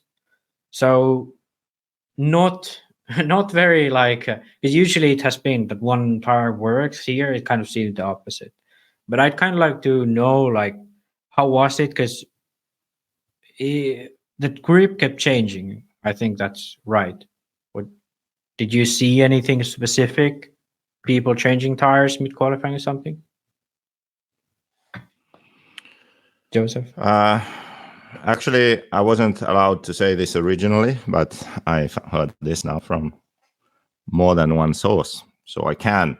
I think I know what it is. Yeah. X-ray forced Bruno to run Sismic. And so as I said, the last qualifying round. They were running hot race until then, but then they found a set of Sismic to try. I think only Bruno tried it in the last run, and it was his best run. He was right there with Canas. He finished. He was finished second or third. So and based on lap times, it was clear to see. Okay, so he picked up the pace compared to Ronnefalk also. So then they had a problem because Sismic refused to give them or sell them tires, and they also collected tires from their drivers to make sure that X-Ray couldn't get tires from anyone at the race. Really? I think it's because of Kilic. So they want their driver who they support to win, not someone who just, the tire works now, so I'm going to run it. So what ended up happening was that around noon on the Friday, then X-Ray had located the needed tires in France. So what's his face? Martin Bayer started driving to pick the tires up. And I don't know how far he needed to go. Like the whole trip would have been like 17 hours or something, 18 hours. But I guess someone came to meet him at some point to hand over the tires, and then he drove back. But still, for sure, it was a long trip. Like he left around noon and probably was back late that night with the tires. And then they ended up running them in the semifinal and the main. So on one hand, this is a sort of a cool story about the dedication level, of X-Ray and all the people involved to make the most of what they had and the race. Mm-hmm. On the other hand, it just yet again proves how stupid it is that we don't have controlled tires at these events, because your success depends on tires. So not only is it hard for the very top drivers, which if this was a professional series, I could accept that there's no control tire. I could accept that. But what I cannot accept is that someone who wishes to become a top driver, who wants to, hopefully make the semifinal or quarterfinal or main even, it's becoming almost impossible for those drivers to have a chance unless they have money or contacts. That's what frustrates me. I want it to be so that someone who is talented and puts in the effort and practices, goes to a big race and can do well. Okay? That's what I want. I don't want it to be that they also then have to invest a shit ton in tires or something like that. And like we can see here from this example, it was impossible to get the fucking good tire. Okay? Do you see what I mean? So that kid would not have got the seismic tires, and he would not have a good chance of doing his best. And that's what frustrates me. That's why we need controlled tires. Everyone else seems to understand. Skeloff doesn't. There's my I think this is the best example for anyone out there that why it's so stupid that we still run open tires. Because so one guy drives at least 10 hours just to get tires in the middle of the race to a different country. Okay, a tire brand tells every single one of their team drivers to not give their used tires, their new tires, anything to anyone else, to the X-Ray guys. And then on top of that, X-Ray probably showed up with a fucking car full of tires. They probably had hundreds. Every single tire that they had. X-Ray most likely brought hundreds of sets of tires to that race. And they drove all of that back to Slovakia. And now it's sitting, getting all molded up in the hoodie. Good for the tire company. Good for the tire company. Something I was going to say, who didn't have a problem with tires, it seemed like this weekend? JConcepts. Because let me JC3, we can get to that. Okay, let's just make it clear for any mentally challenged individual watching this, which probably, since it's RC, there are quite a few. This was not a rant against seismic or against X-Ray. Okay, if anything, this is a rant against the federation, who should set the rules. Yeah. It's an amateur sport, right? So keep it amateur. Make sure everyone can have a good shot at doing their best. Control tire rule would be that. Okay. Got you. Disclaimer by JQ after the fact. Moving on to qualifying, JC3 had no issues because he went on Juan Carlos Canas, Carrasco. Went on to TQ 3 more rounds, take the overall TQ, and then Bob's your uncle, because the rest was history, because he kind of took the lead there and he never looked back. So I was shocked that Rona was there. So which tells me that JConcepts is definitely taking the European market serious. You remember a couple years ago, JQ, we went and did an interview with Rona, and that you never released, by the way. And we brought up at that time he wasn't even big in the West Coast, right? It was still Proline and AKA. And we asked about that in Europe, and he says, just the infrastructure needed to do that just on the West Coast was impressive. Well, now he's kind of got that with Drake. Now they set their sights on Europe. They have a good plan ahead of them getting into the worlds and all that stuff, but I don't know if it's the European market. It's the world's. It's the world's. He cares about the world. I agree. I don't know if it's the European market. The worlds are in Spain, similar track, similar surface conditions. Yes, he needs to develop I agree. the tires for That's this. why he's there. But yes, let's put it this way. Who were the previous JConcepts we had? We had the previous time they had a big name on JConcepts was Ronnefalk, which was 2019. So 5 years ago. So let's change for JConcepts in 5 years. Like I would say 5 years ago, they still weren't the number one tire company in the world. I would say they are now. But very good to see them at least over there. Rona was there. Saxton was there for Ongaro. So JC, what were the JConcepts guys going on JQ? Do you remember? That was the Boulders and I don't know, some indoor looking tire. I don't know the name of it. And then other indoor looking tire. Okay, so I can explain because I actually looked some into it and talked Ellipse in the main. So, yeah, the other one in qualifying. So they was running. I actually made a post about this too. They was running an updated version of the Dirt Webs. So they had, I think it was called like Dirt Web 2 or whatever. But they had an updated version of the Dirt Webs. This they were running in qualifying. Apparently they had a new compound at the race. But I don't know if they ran it. And if they did, at what point did they run it, or did they run it all the way through? I just heard from JConcepts tires that they have new compound or compounds to use. But in the main, he ended up going for ellipses, which I do not fully understand, because in my experience, ellipse wears out really fast. So if it wears out faster or less fast than the Dirt Webs, then they're going to be really struggling afterwards. Because now that we're talking about this, let me bring up something for you, Keenan. Okay. I don't want this to be like a full-on diss, but just let's look at JC3's tires after the race. Oh wow! So I mean, if I've ever seen bold tires, these are bold. So you can see the line from the foam already. So basically, it's like incredibly thin at this point. And this is 45 minutes, remember? If you went an hour, oh my God. Yeah, I mean, yeah. So granted, they won. So that's all well. But I mean, there must be still some work to do. Even Canas himself said that he knew going into the main that he had to push in the beginning to build a gap. And when he was asked in the interview that was he like, what was the problem in the end? He just said he was like running out of tires. So clearly that also hurt his pace.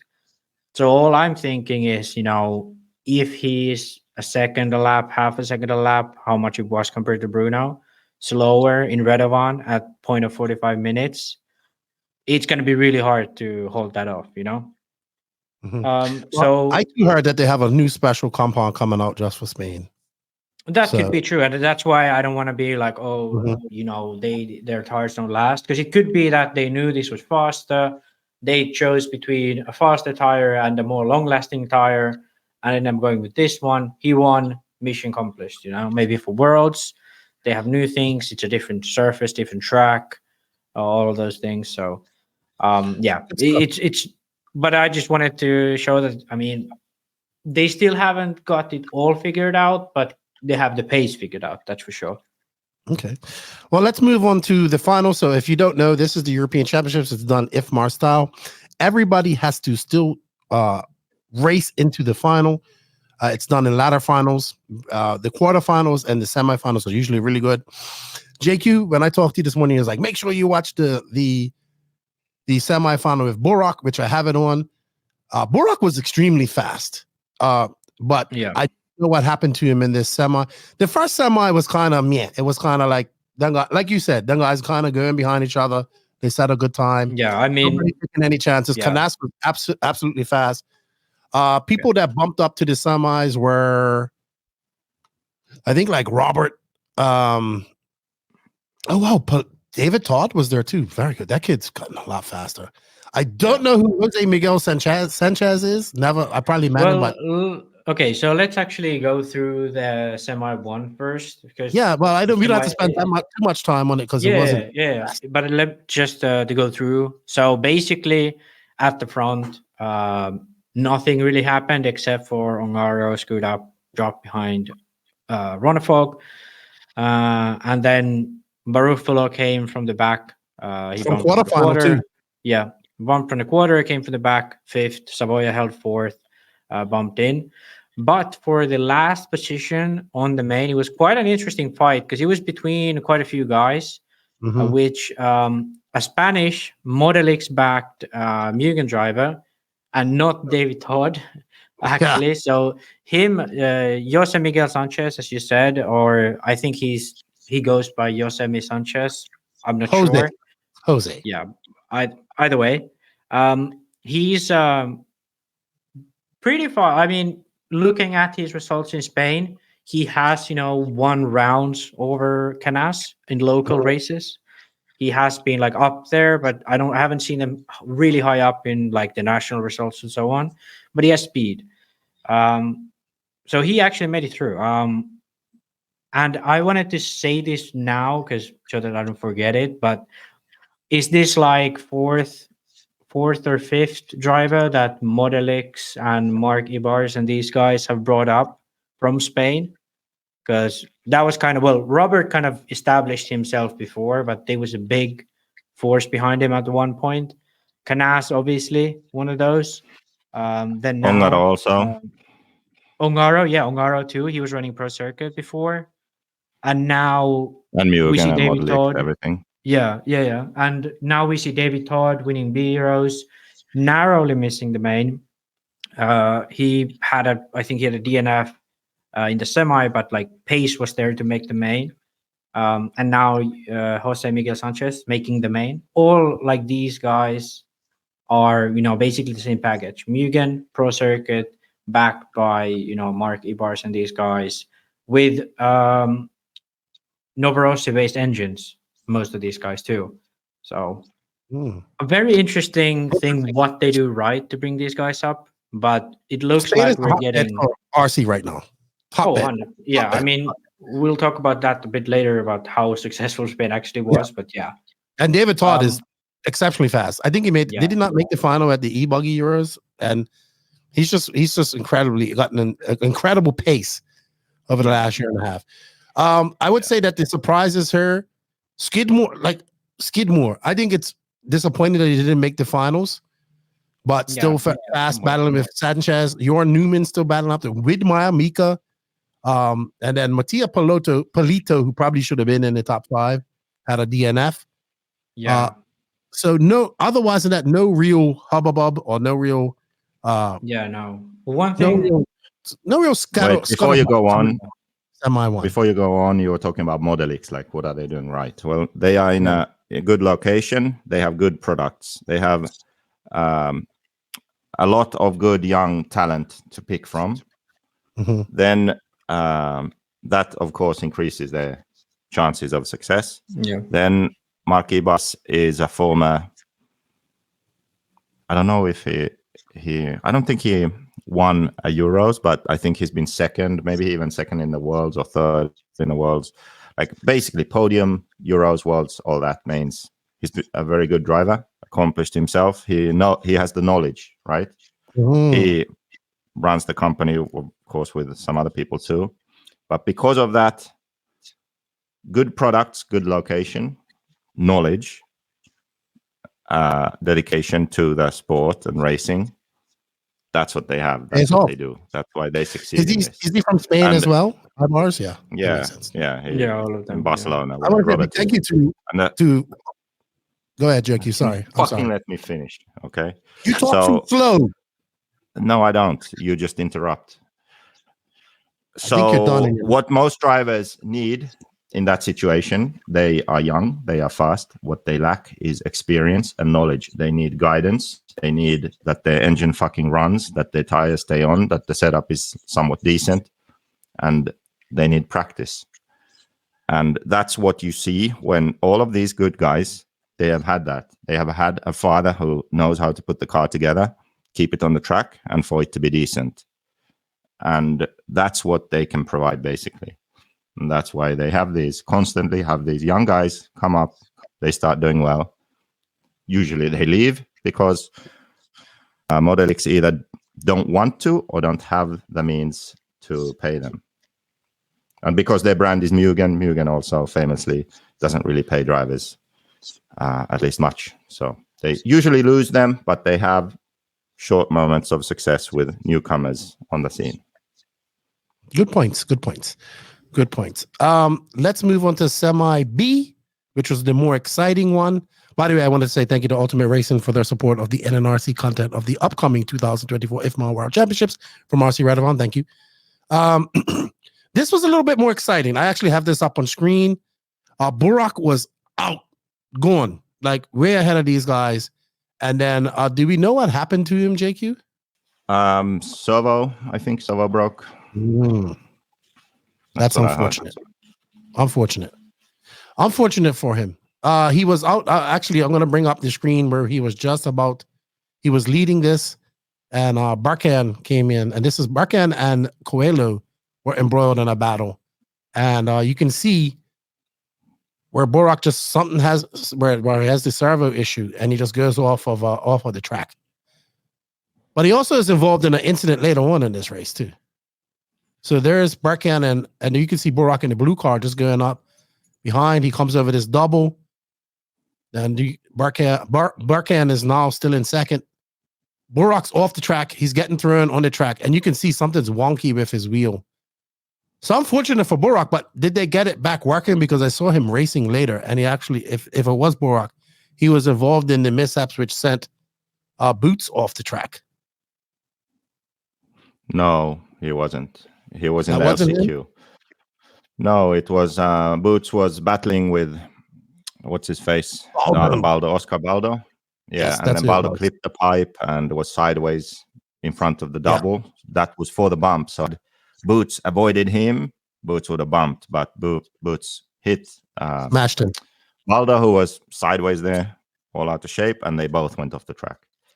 And the marshal saw Baldo first, marshaled him, and Boots was obviously he didn't see his car, but he saw that how the car jumped. He could drive, so he tried to drive back on the track, but ended up driving further off and behind the banner. So lost a lot of time. But I want to say, because this is my pet peeve, the marshaled him onto the wrong side of the track. So let's say he had bumped, they should have protested that shit.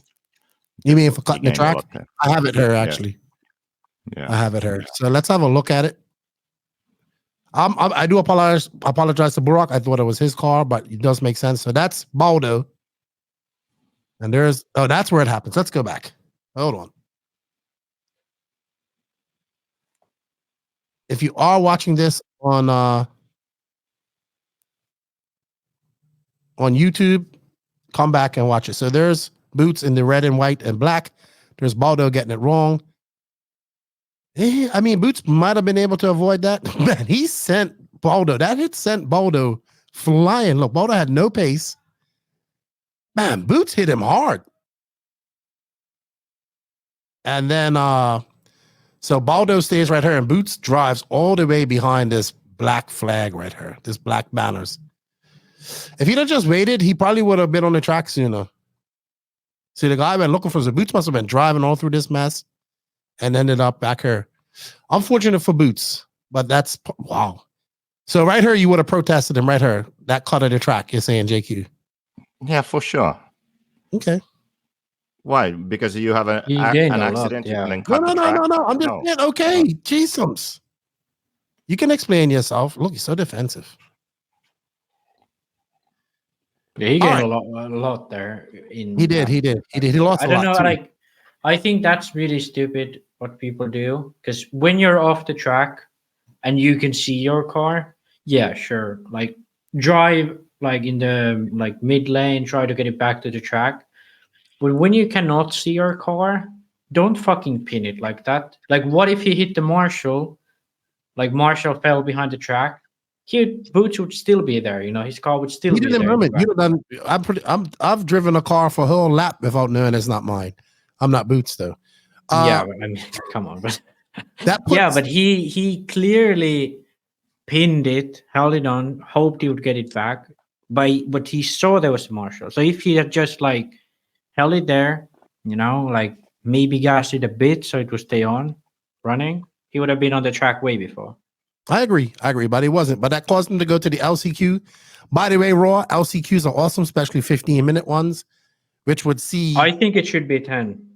I think it should be mandatory where you have to do a pit stop. Some guys might try to do 10 minutes. What isn't that like? Isn't that the point though? Like in the main, you can do, you know, longer fuel stops. You know what? Let's put that up to comments. What do you think? Should the LCQ be 10 minutes or 15 minutes? I 100% think it should be 10 because, like, yeah, if you can do 10, you gain advantage. Yeah, sure. But I mean, not a lot of people can do 10. It's a big thing to be able to do 10. Same thing now with World Qualifiers. They've been 10 minutes for like ages, and now they shorten it to 7 because some people can't do 10. Isn't that the whole point of like making longer? Like, should you make main 7 minutes because someone can go 9 minutes on fuel? Not the tangent we're going on this week. We still got to talk about the Euros. I mean, that's something that kind of pisses me off every year now. They've been changing it. They've been going back and forth for ages now. I know you've ranted about this a few times. Boots would take the win, followed by Skidmore and Zankatine. Good to see Zankatine. I saw, dude, I was in this off tangent. I was in the supermarket yesterday and I saw the short version of Zankatine's dad, like the short Caribbean version. This guy had to be Italian. He had the same curly type of hair that Zankatine's dad has. And this guy was so tanned. As soon as I saw him, I was like, oh, look at Alex. Oh, but it's a little shorter. LCQ Boots through. Skidmore, unfortunately, first loser. And Zankatine. Burak actually finished. Wow, Burak went from being one of the fastest guys to finishing 8th. Very disappointing for Burak, I'm sure. That set the field for the final. Was fighting for the win, ran out of fuel. Oh, that's what happened. Yeah. Last. Didn't I write that there? He ran out of fuel. Yeah, he came from last in the LCQ to basically. I don't know if he ever got in the lead. He did land on Boot once at least. So he was right there. And going into the last lap, he was right, you know, in the mix. I have a question, JQ. At the end of the semi-B, there was a whole bunch of screaming going on from the driver's stand. Who was that from? I don't know. This guy's useless. It was like... could have been Baldo, Boots. And then I remember because RC Racing TV was trying to interview people and like Burak walked off and all this type of stuff. So I don't know. There was a whole lot of screaming going on the driver's stand after semi one. Anyway, that sets the stage. Emotional damage. It might have been Baldo being excited that he bumped up to the finals. We move on to the final, which was 45 minutes. Now I did have this playing while I was calling the wicked weekend racing. I didn't really follow this, had it playing in front of me. What happened? Like, it looked like for me, what it looked like is like Canas got out to that lead, and then Bruno and David were kind of battling with each other for second and third, but they weren't really advancing on Canas. And Canas kind of just said, yeah, see you guys later. I'm going to be back-to-back European champion. That's kind of what it seemed to me. I'm sure there was a lot more. What didn't Ronnefalk's lap kind of stop calling it? I don't know. Fill us in. You want to go or you want me to go? Go ahead, Max, because JQ is not engaged. Max, yeah. Okay. So what happened basically was Canas dominated from start to finish pretty much. Ongaro got a bad start. He was starting from 4th, got a bad start, dropped back, fought back.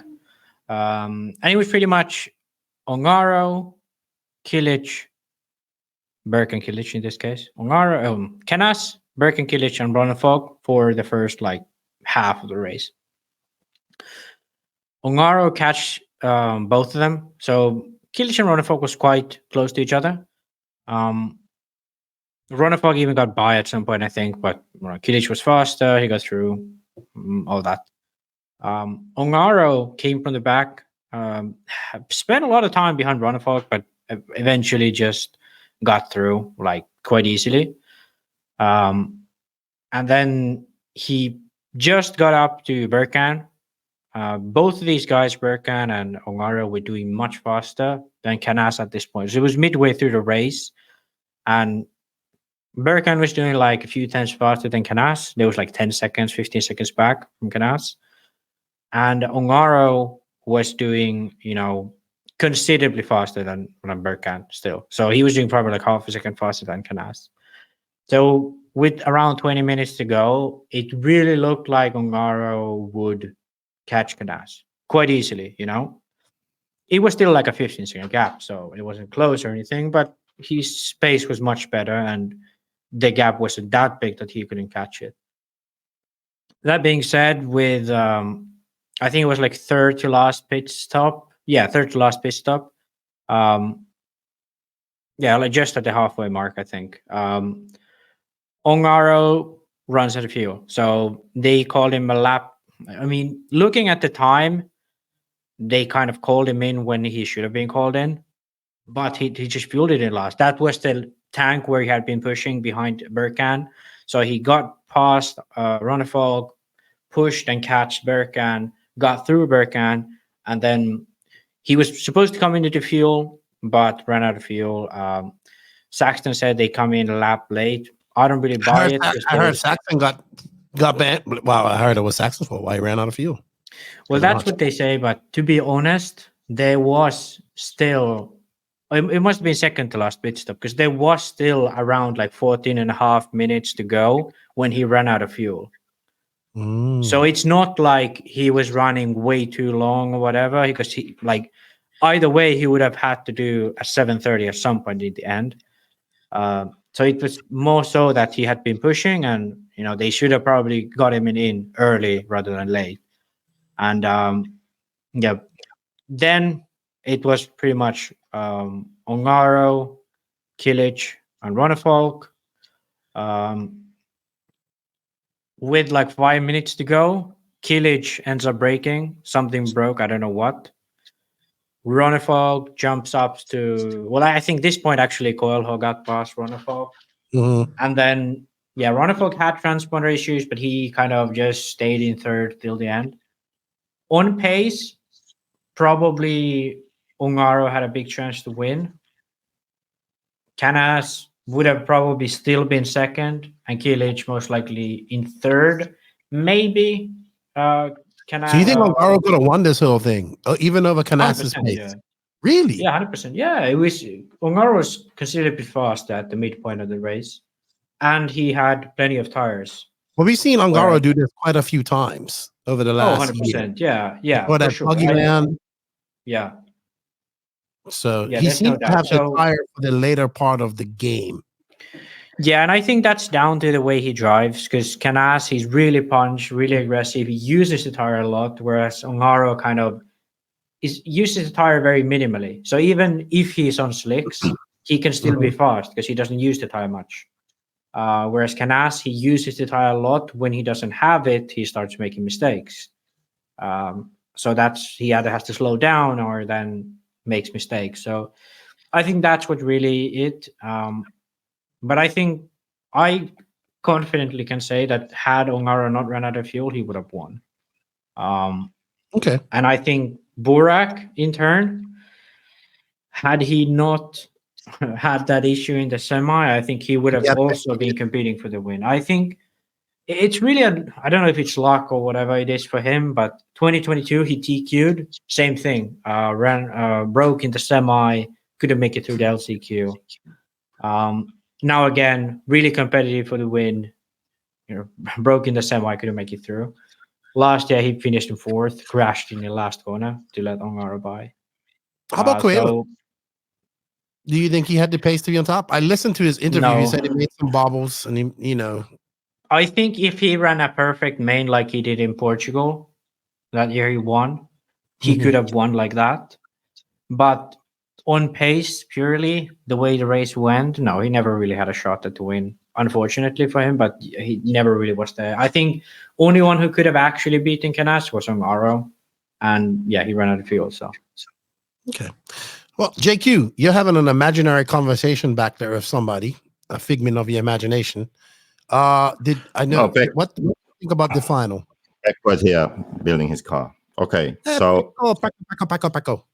We can't hear. I have these massive headphones on, if you notice. I know, but you tell him I said hello. Yeah.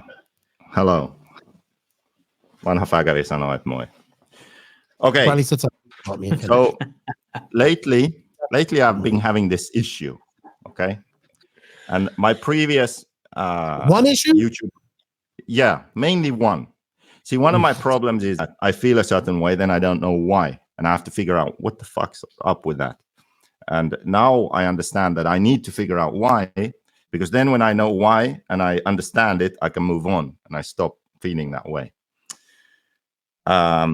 Lately, I would say that my issue has been the thing that I started to cover on my last YouTube live. And then during the YouTube live, I forgot what my conclusion was and I never finished the video. So this is recorded on a Wednesday, but released on a Friday. So yesterday, I released my conclusion as a YouTube live.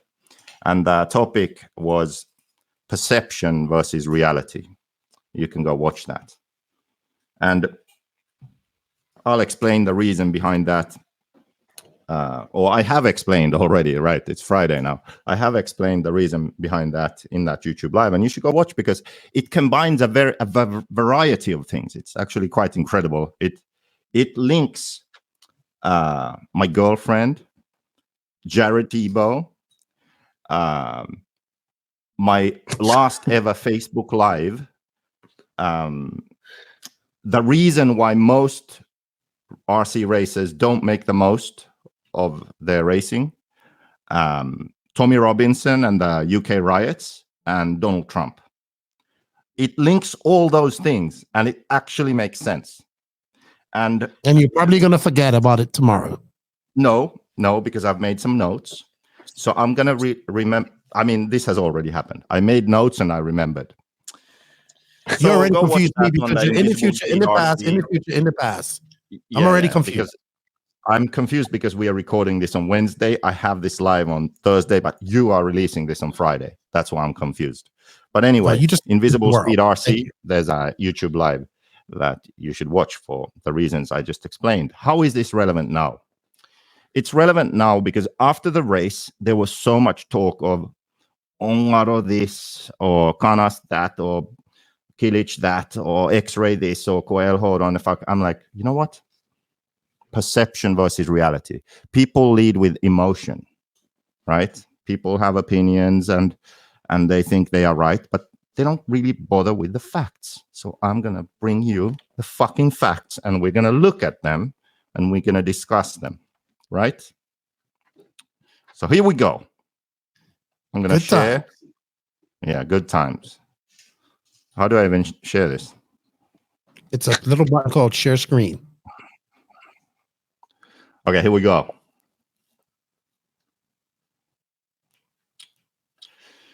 So we're going to analyze some stuff here. Oh my God. My brain is starting already. It's a spreadsheet. Your brain is Can we go full screen on a spreadsheet somehow? Okay, anyway, here we go. So the first thing that we just cover very quickly is Ongaro, correctly? Because he flamed out. What happened? Did he run out of fuel? Yes, he did. How do we know this? Look at this. Ronnefalk and Ongaro pit on the same lap every single time, right? Oops. Then he runs out of fuel when he goes one extra lap compared to Ronnefalk. So he should have come in same time with Ronnefalk. He wouldn't have run out. Who knows what would have happened. So if I am in Team Ongaro, I would be placing the blame on the pit crew. Yeah. Yes, Which it I was think not they 7:30. Yes, it would have been like 7:10, 7:15. But yeah, look at this. Like, this is, I guarantee this is not by chance. I guarantee this is not by chance. Look at Canas. Okay, he's leading the race. He's pushing hard. What happens? He does 15 laps. He does 13 laps. Is it? He does 12 laps. Is that right? Yeah. His pit stops are getting shorter. Why is that? Why? Why does he stretch the first one? Because anyone who has experience in nitro off-road racing knows that as the main goes on, your run reduces. So if you are anywhere close to a particular pit window, you want to stretch the first stops and then be safe on the last ones. So Canas very clearly does more laps than the others here in the beginning, and then shortens his stops. Ongaro ran out of fuel because the pit crew made a mistake. They ran him one extra lap when he was supposed to pit at the same time as Ronnefalk. Okay? This is something that is not my opinion. It is fact. Capiche? Okay, let's continue.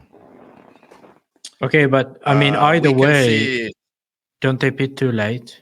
Like too early all the way through? Like how much is the time when Ongaro and Ronnefalk pit? Because it was 14 and a half to go. Yeah, the problem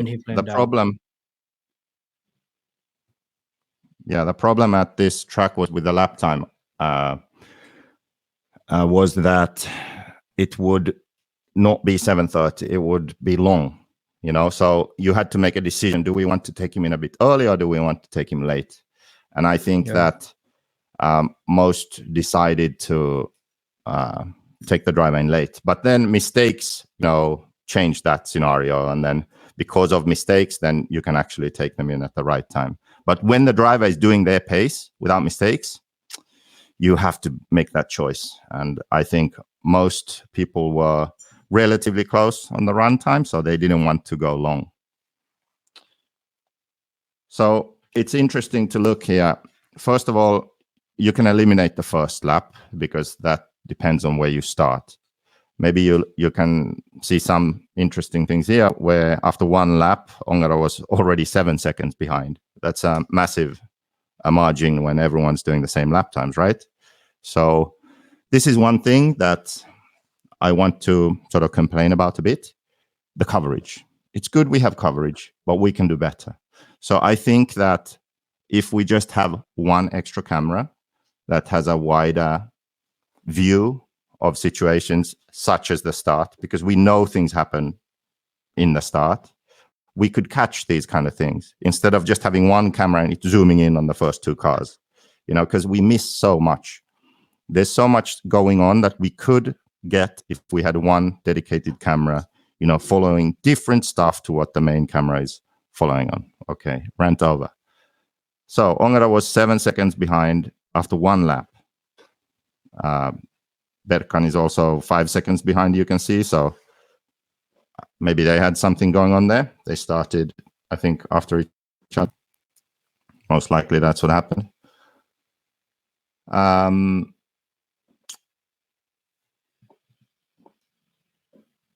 We can look at some data. So what I did here was I organized all the drivers' laps according to fastest to slowest, right? Because when we have actual data, we don't need to rely on our emotions and opinions. We can look at the facts.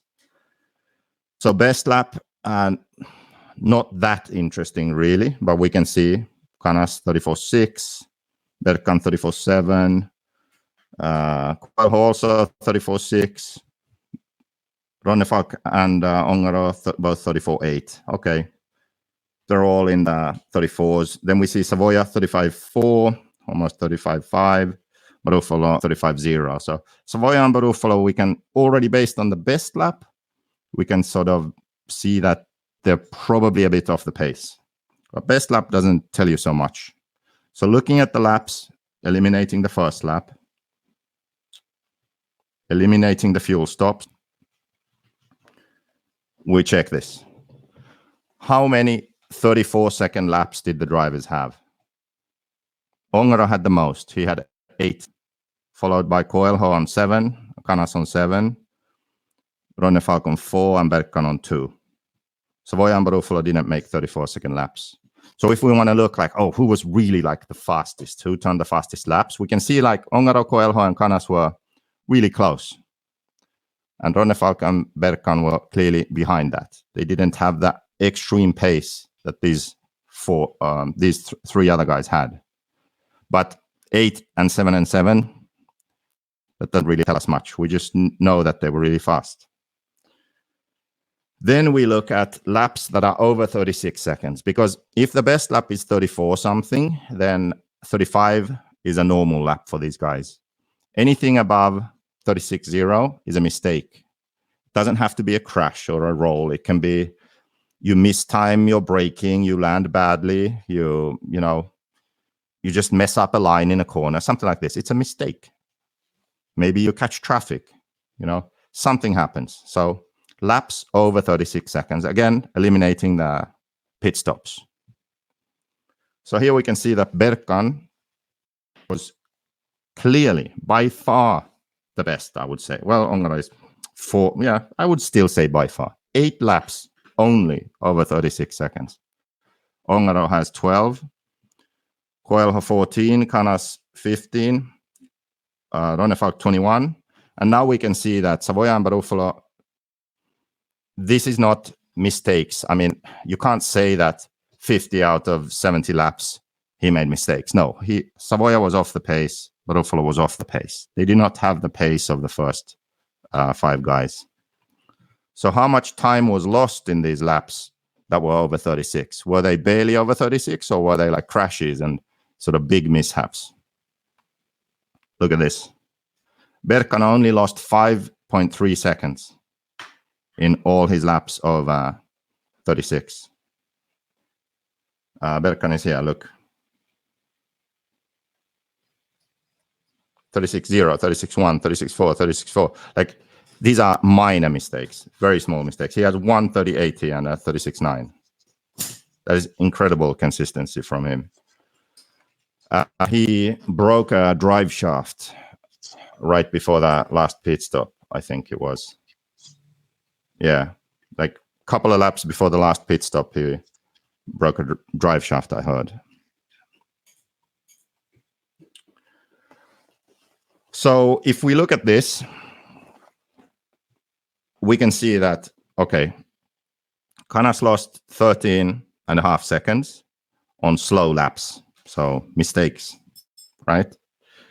But Ronnefalk and Coelho lost 26 and 27 seconds. Both, basically, if you round it out, 27 seconds due to mistakes.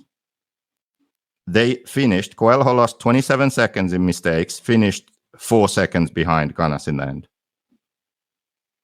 Ronnefalk lost 27 seconds, finished 15 seconds behind Canas in the end. That's so far that, it's hard to make an argument. But with Bruno Coelho, who matched Canas on fast laps, matched him with laps over 36, but those laps over 36 were him making big mistakes, losing 27 seconds versus 13, him finishing only 4 seconds behind. We can say that Coelho was not indeed at the end of the race because he made too many mistakes. I mean, he basically said at least he would be battling with this guy, right? That is very obvious from this. But Barufalo, okay, he's way off. Okay, we can see that him in 4th is not really relevant anymore because he was off the pace. If we look at the pit stops, Berkan missed a pit stop, so we just estimate with his pit lap. Same thing for Ongaro, he missed 2, so we estimate. But pretty consistent, actually. All like 36 seconds 33, 32. Ongaro would have been clearly fastest, assuming he would have, kept going if those pit stops would have still been the same. So he had an advantage either driving in or out of the pits or the actual pit stop. I think his driving into the pits and out was faster. But out of these guys who did finish, Coelho was the fastest. So he gained, if you look at the pit stops compared to others. He was absolutely right about his comments after the race. He said, there's little bobbles and there's little mistakes really is what cost me. But now that you break, I love this. I hate spreadsheets, but I love that you broke this down because you can see the times. Yeah, I'm not done yet. Oh, yeah. It's awesome, though. I like it. Yeah. So if you look at this now and you think about it, okay, it's always woulda, coulda, shoulda, what if. But like pace-wise, if you want to say like who was really good at this race, like who is a winner, who is like overlooked. Of course, Berkan didn't make the main. He was really fast. He's not in here. I think he deserved to be. Burak. But his brother Burak wasn't, but his brother Berkan, he was in the main. He had the least slow laps, so least mistakes. The slow laps were not very slow. He lost very little time due to his errors or traffic or whatever. When you look at the average lap times without the pit laps and the first lap, and also you eliminate the lap Ongaro did after his flame out, because when he flamed out, his brain melted. So those laps are not relevant anymore. So we remove them. Berkan has the best average lap time. Oh, right. His pace was That's good, interesting. and he didn't make mistakes. So Berkan didn't. Look at this. So the fast lap, the absolute fast pace, he didn't have the same. He only had 2 laps on 34s when Ongaro had 8, Canas had 7, Coelho had 7, right? But he had very few mistakes, and he was very consistent. And his average lap, when you take out all that bullshit, was the fastest. That's impressive. So I would say Berkan, a sure second place after Ongaro was out. Ongaro flamed out after passing Berkan. He was the most consistent driver of the main with least mistakes. Coelho, too many mistakes. A bad mistake on lap 47, which was a 45.9, 46 second lap, like 10 seconds. He lost on one lap. I think he flew off the back of the track or something. Like that one mistake potentially lost him the race. Ronnefalk, too many mistakes also. A bad mistake on 63, but he was already out of the battle for the win, so it's kind of doesn't matter. And then Ongaro, who knows? No one knows, to be honest, because could he have caught Canas? Yes, he could have, but we cannot say that. The data does not show that, because pushing at that pace, Ongaro, first of all, Ongaro could have made a mistake himself. And also, Canas, towards the end, after Ongaro flames out, he knows he has this race. The mentality changes. Yeah. When you have Ongaro chasing you, you know, fuck, he's coming. You are focused. You are pushing. You are not afraid of losing the race. You are trying to win the race, right? But as soon as Ongaro goes out, your brain does change, because you are like, no one can catch me unless I fuck this up. And that's a big deal. The mental approach when racing is a big deal. Before we go to this, I want to show you one thing here. Let's see. What changes did I just do?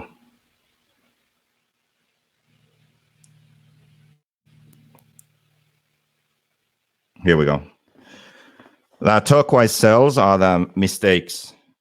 They are the laps over 36 seconds. Watch this. Canas is dialed. He pulls away. He has 1:36.002, right? Where's Ongaro?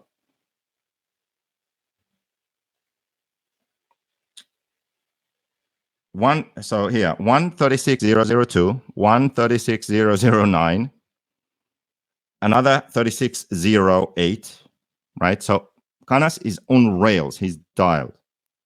What happens? Ongaro flames out.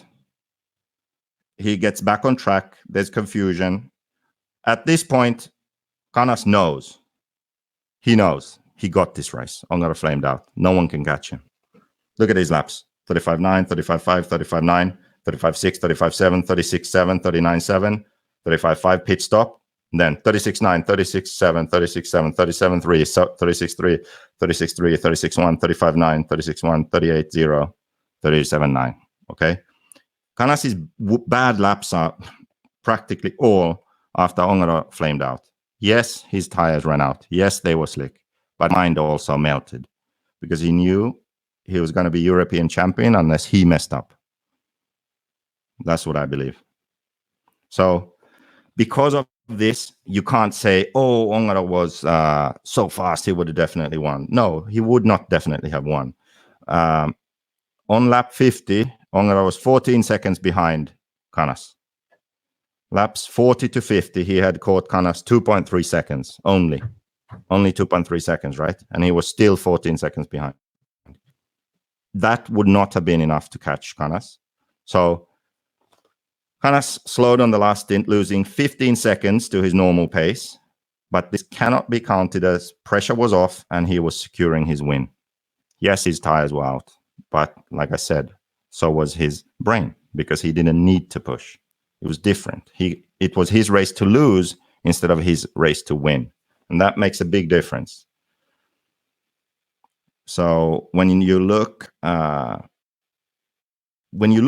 this though, and Max showed the picture of his tires after the race, this main was 45 minutes. If JConcepts don't give him a longer lasting tire, he won't win the Worlds, assuming the tire wear is similar to this, because the Worlds is 60 minutes. Could he have kept going for another 15 minutes and held off a charging Ongaro? No way. But this race, yes, he could have done it. But another 2 stints, I don't believe so. So, yeah. Well, that was actually a great breakdown, JQ. Max is even silent. Yeah, that was pretty good. I do think, like, now looking at the numbers, it was much less likely that Ongaro would have catched him than I assumed. But that being said, before, be it Boggyland, be it Montpellier earlier this year, be it plenty of other races before, the pace of Ongaro at the end of the race has always been better than at the beginning of his best laps are almost exclusively during the last fuel tank, unless he's in the lead, clearly. So yeah, that's I'm kind not of what I'm saying counting that in, but yeah. I wouldn't say that it's impossible. Ongaro wouldn't have caught Canas. It is possible. But I'm saying that it is not a foregone conclusion. It would have required Ongaro to be perfect, and it would have required Canas to struggle. And we don't know that would have been the case. Of course, If I had to put money on it, I would say Canas would win, because I would say that he keeps pushing. He stays in the zone. He doesn't get distracted. Maybe he has some bobbles, but his pace is good. Ongaro realizes he has to push more. He pushes more. He makes a mistake. It's done. One single mistake, one single traffic incident, and it's done. So I don't see it happening. Yeah, I can see that, but I think also if you would look at the projection of Ongaro's pace from, let's say, 2 tanks, like you skip the first tank altogether and look at the projection of his pace, it's much higher. So I think like the beginning, he kind of suffered and he picked up the pace considerably. Yeah. So I mean, there's many ways to look at it, but yeah, we can look at it. Yeah. Lefty, stop.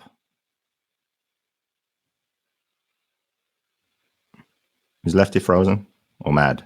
I don't know. There we go. Mad. Anyway, I mean, if we can look at it here. So Ongaro, what destroyed his race was the beginning. Yeah, exactly. Osuiko se Berkkanin kanssa? No, he just crashed in the pole. Okay, whatever happened, he lost 7 seconds, behind Canas in the first lap, and then he's battling in traffic, trying to get by because he's deadlocked, and he lost all this time right here.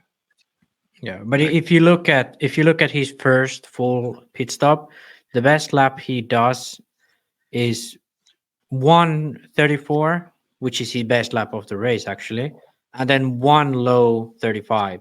Rest of them are all above 35.5, like 35.7s. He does a bunch, clearly driving in traffic.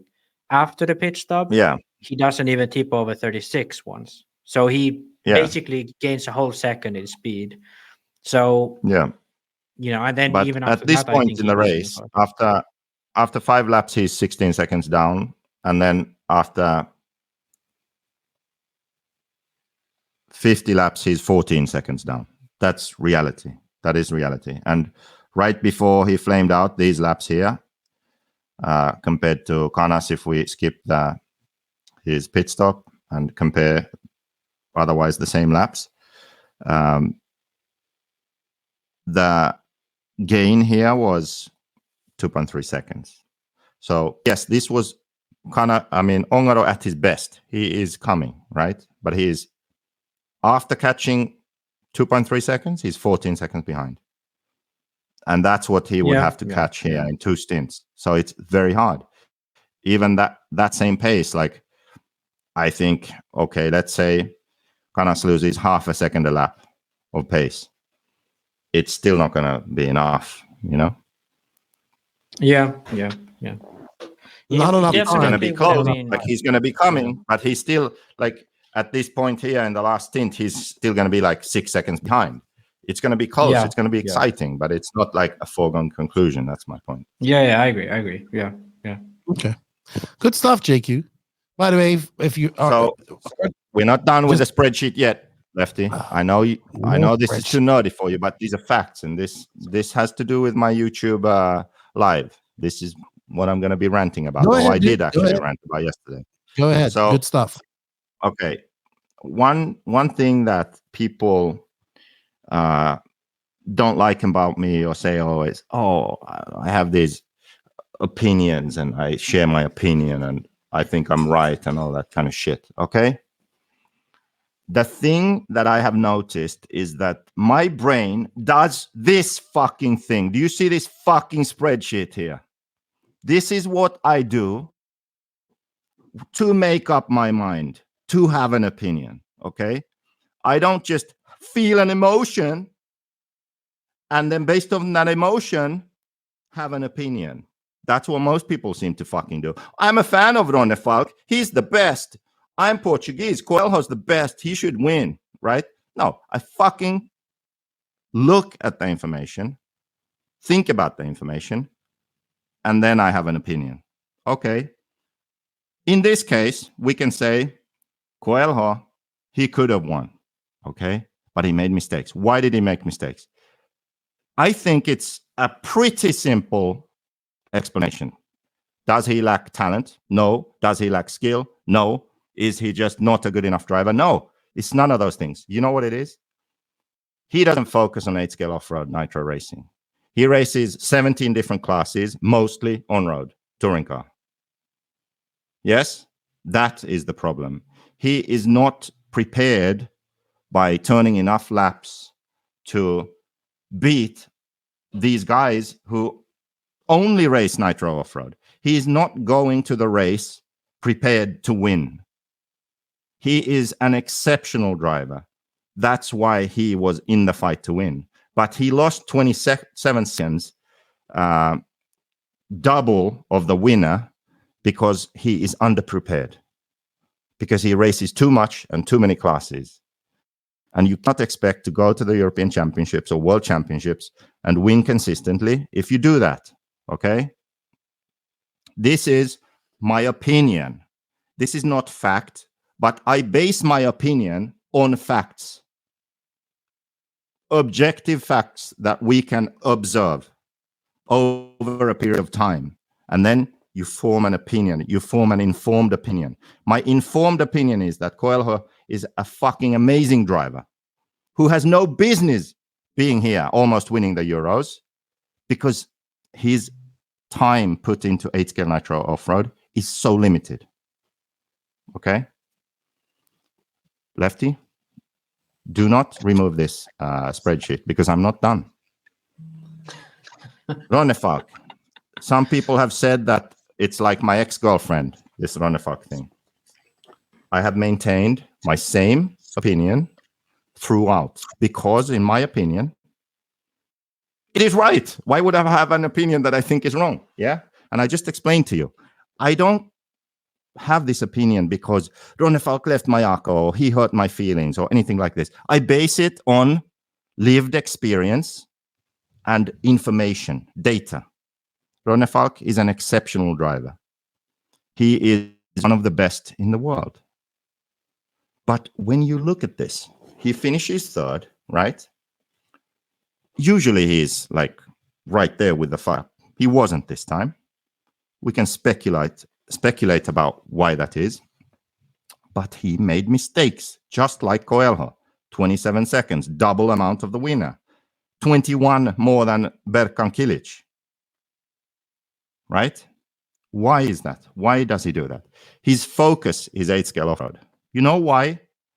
Because he does not put in the effort. David Ronnefalk, if he put in the effort, would be winning these races. He would. And the reason this best lap number isn't higher is because his car is not working how he needs it to work. It is not handling the way he wants his car to work. In a way, he has no business being on the podium at the European Championship, but too fucking good. Canas deserved to win. He's a great driver. His program is on point. His car, his engine, now his tires even. Like everything is there. It's solid. His focus is 8-scale off-road. These two other guys, yes, Ronnefalk's focus is 8-scale off-road. His effort is lacking. He lives in Sweden. He doesn't have a long season. All that shit put together. No business on the podium. Coelho, he's mainly 10-scale touring car. Yes, our off-road tracks are getting close to touring car tracks, but still, no business being on the podium.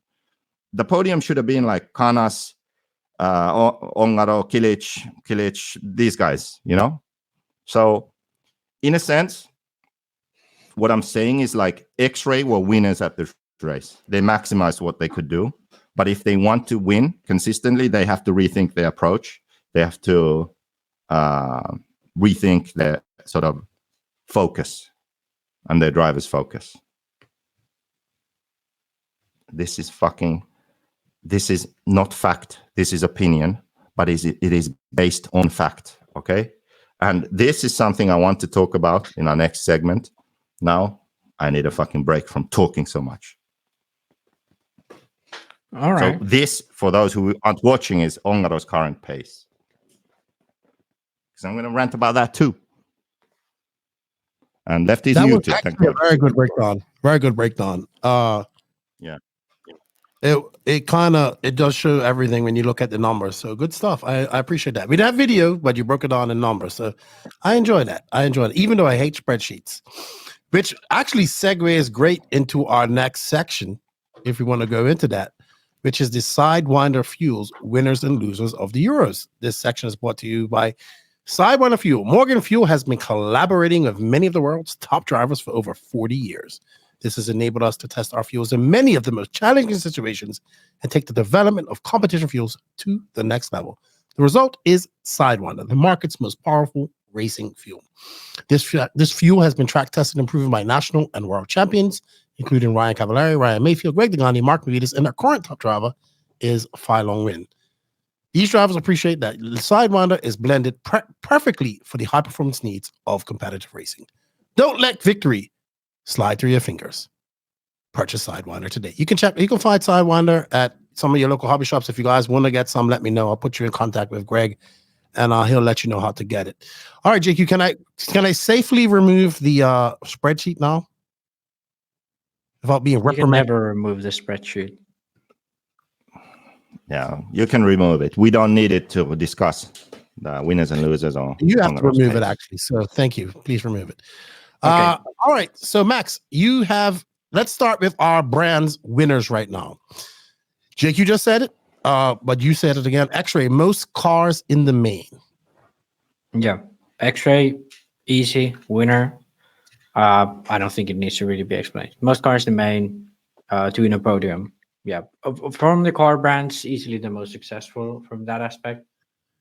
Then, you want to JQ's opinion? I don't think he disagrees. All right. Next up, you have JConcepts, fresh European title. I have to agree with you there. Yeah. I mean, Okay. they have one driver. He won. Yeah, that's okay. I'm going to disagree.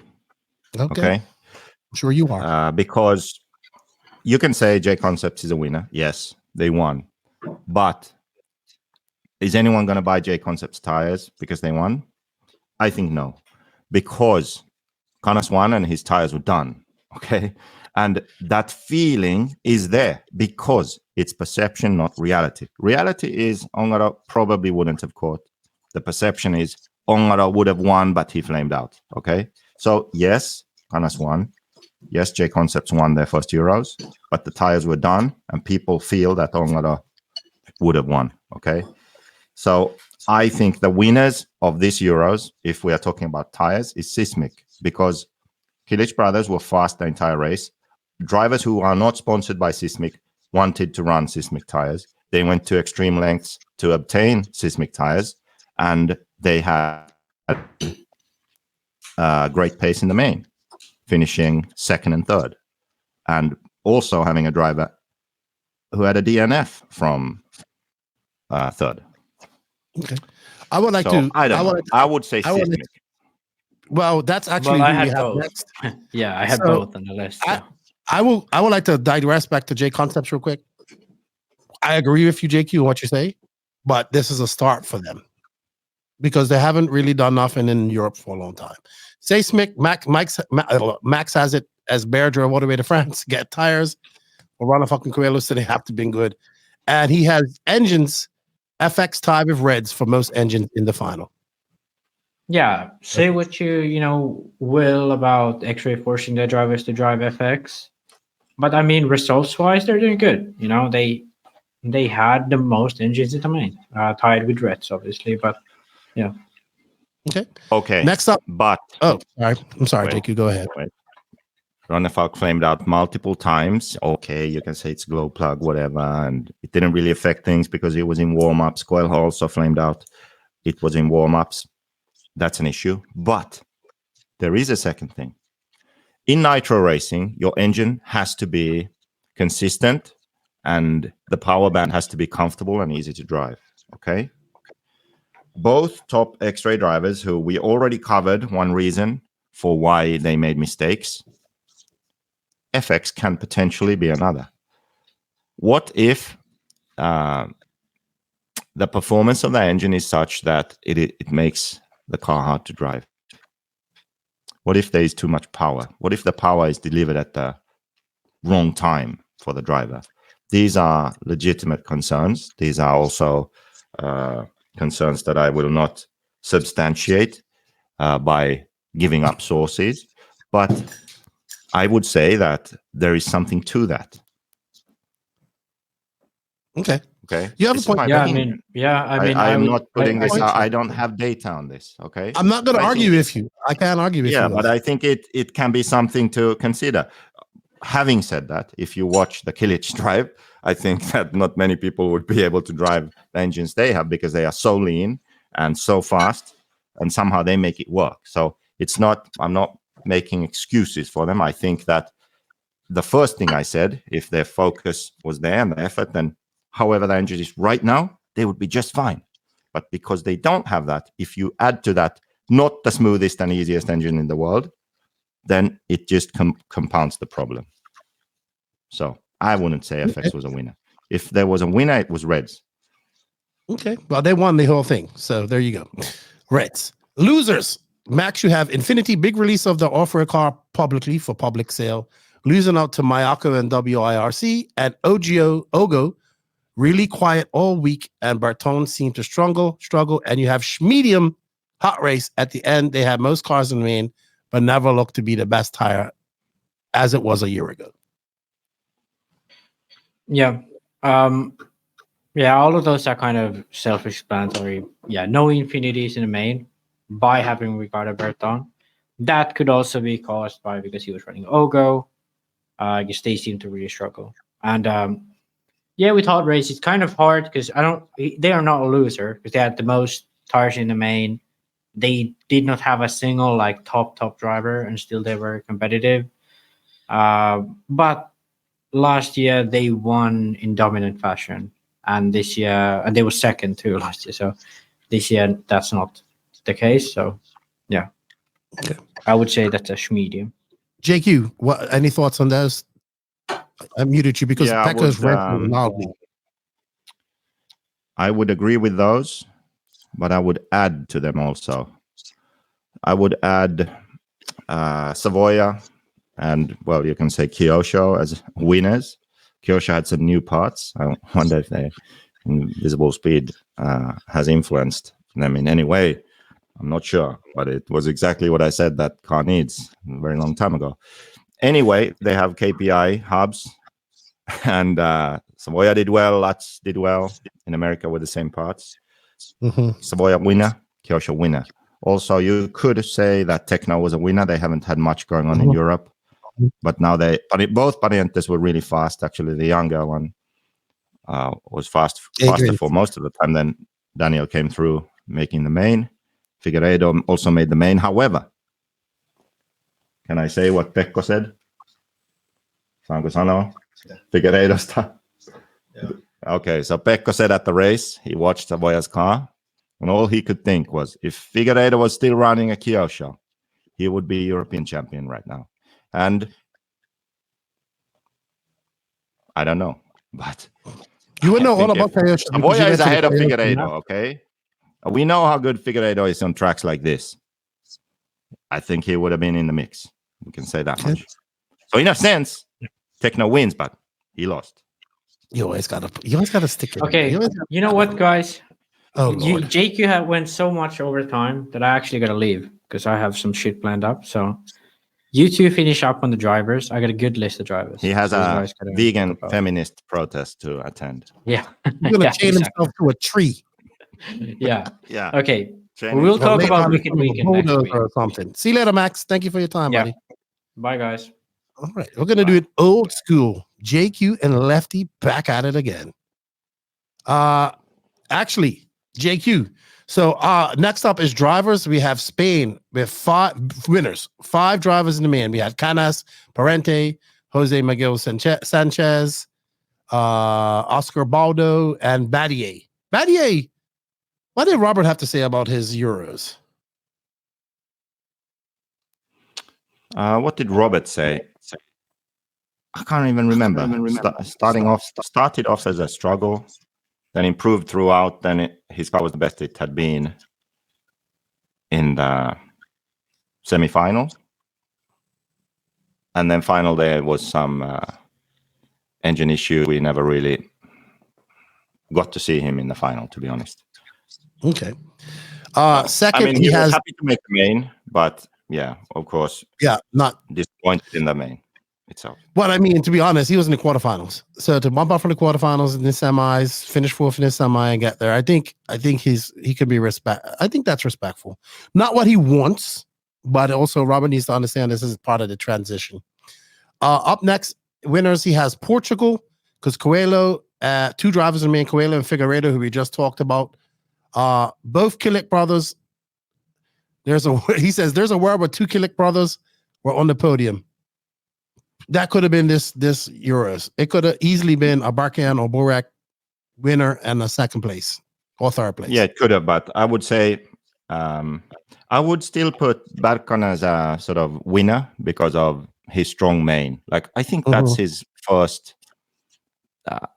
big race main where he performed at that level. Okay, yeah, and then broke, but still, he broke, but it wasn't his fault. And he was, like we saw, so consistent. And then Burak, I would put as because he didn't make the main, but he should have, Yes. Yeah, maybe not his fault. I don't know. Maybe he has if it was a servo that broke, was it new? Was it brand new? That's a bad idea. Was it too old? That's a bad idea. Did he sign for money? That's a bad idea. If there are better products out there, you know, all these things matter. You know, you can't just say, "Oh, it's bad luck" or this or that. You know, your choices matter. I agree. Losers. We have Boots. I think this is not a good Euros for Boots. He's won her before. He was on fire. He had to go to the LCQ. Yes, we saw the issue with the boulders and all that type of stuff. Maybe just when you're starting from the LCQ at the back of the pack, it's just going to be hard. I was a bit surprised. I expected him to be better, and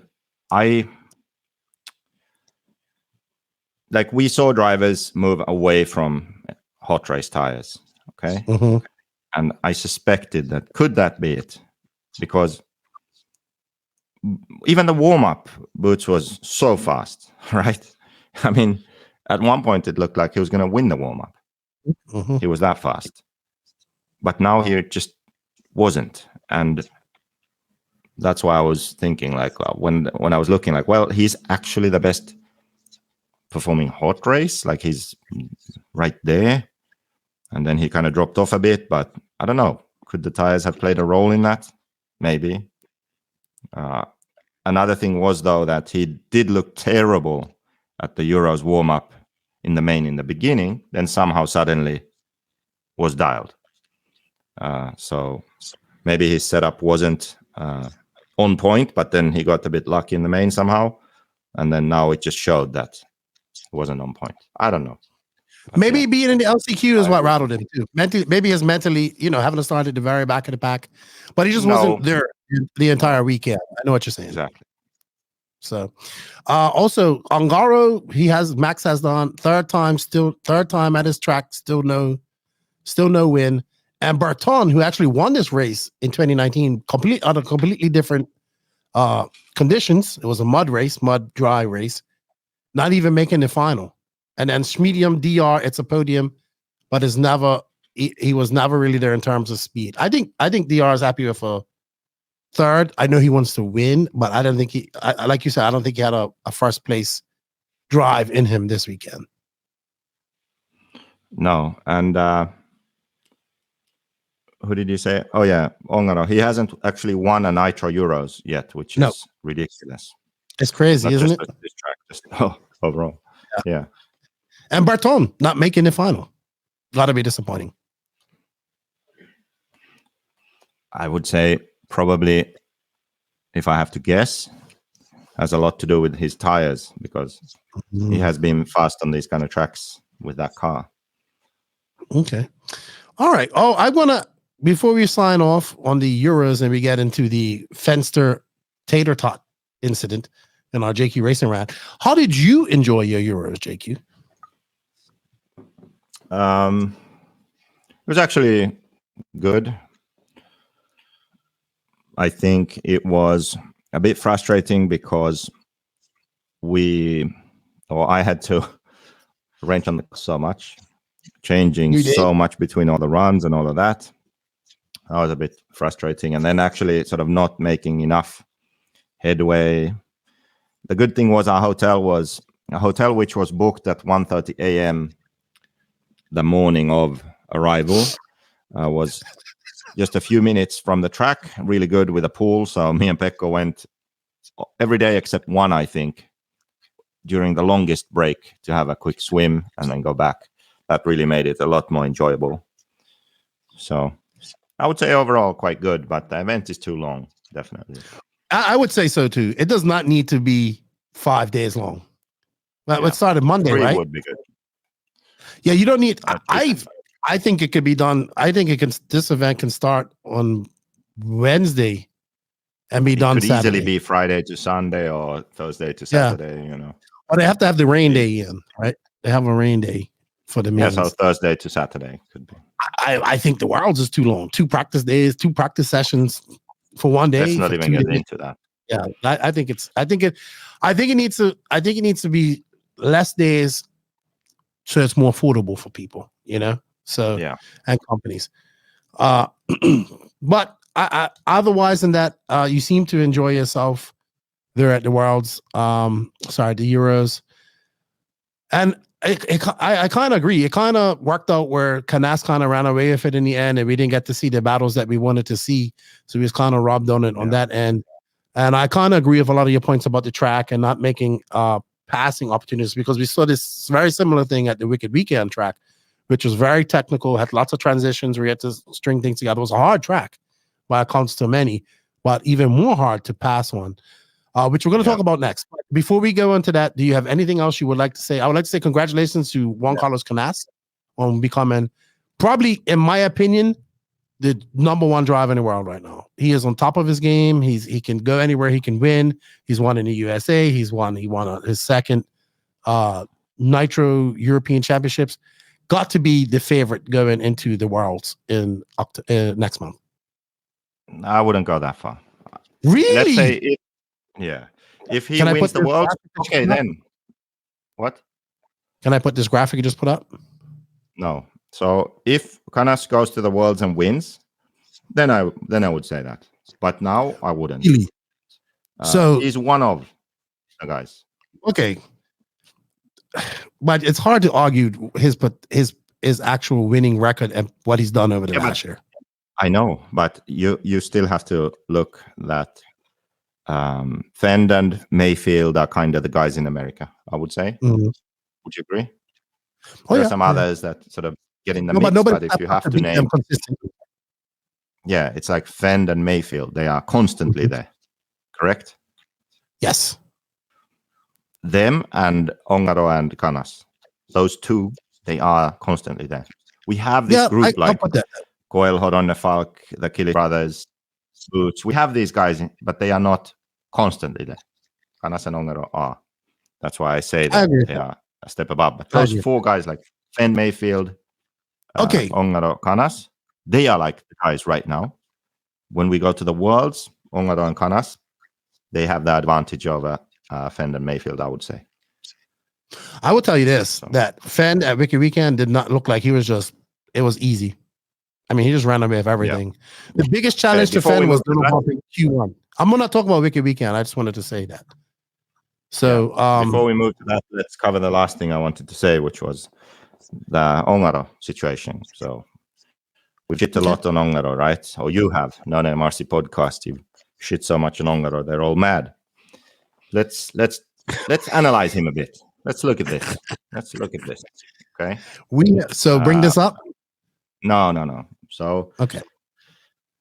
The thing is that Ongaro was like the golden boy and the golden child. He was still is in a sense. He's reigning world champion. He won 2 in a row. He can go to any race. He's a threat. He does amazing things. It's just incredible. I think you go to any race in Europe. I don't think you go to any race in America. Well, maybe that's why he doesn't go to DNC. But he can also go to America and he can also win there. I'm sure. I mean, he can, but he has to go do it. Yes, but here's the but. Back when Associated changed their car, I said that I think that this will hinder Ongaro, and it seemed like I was wrong because he just kept on winning.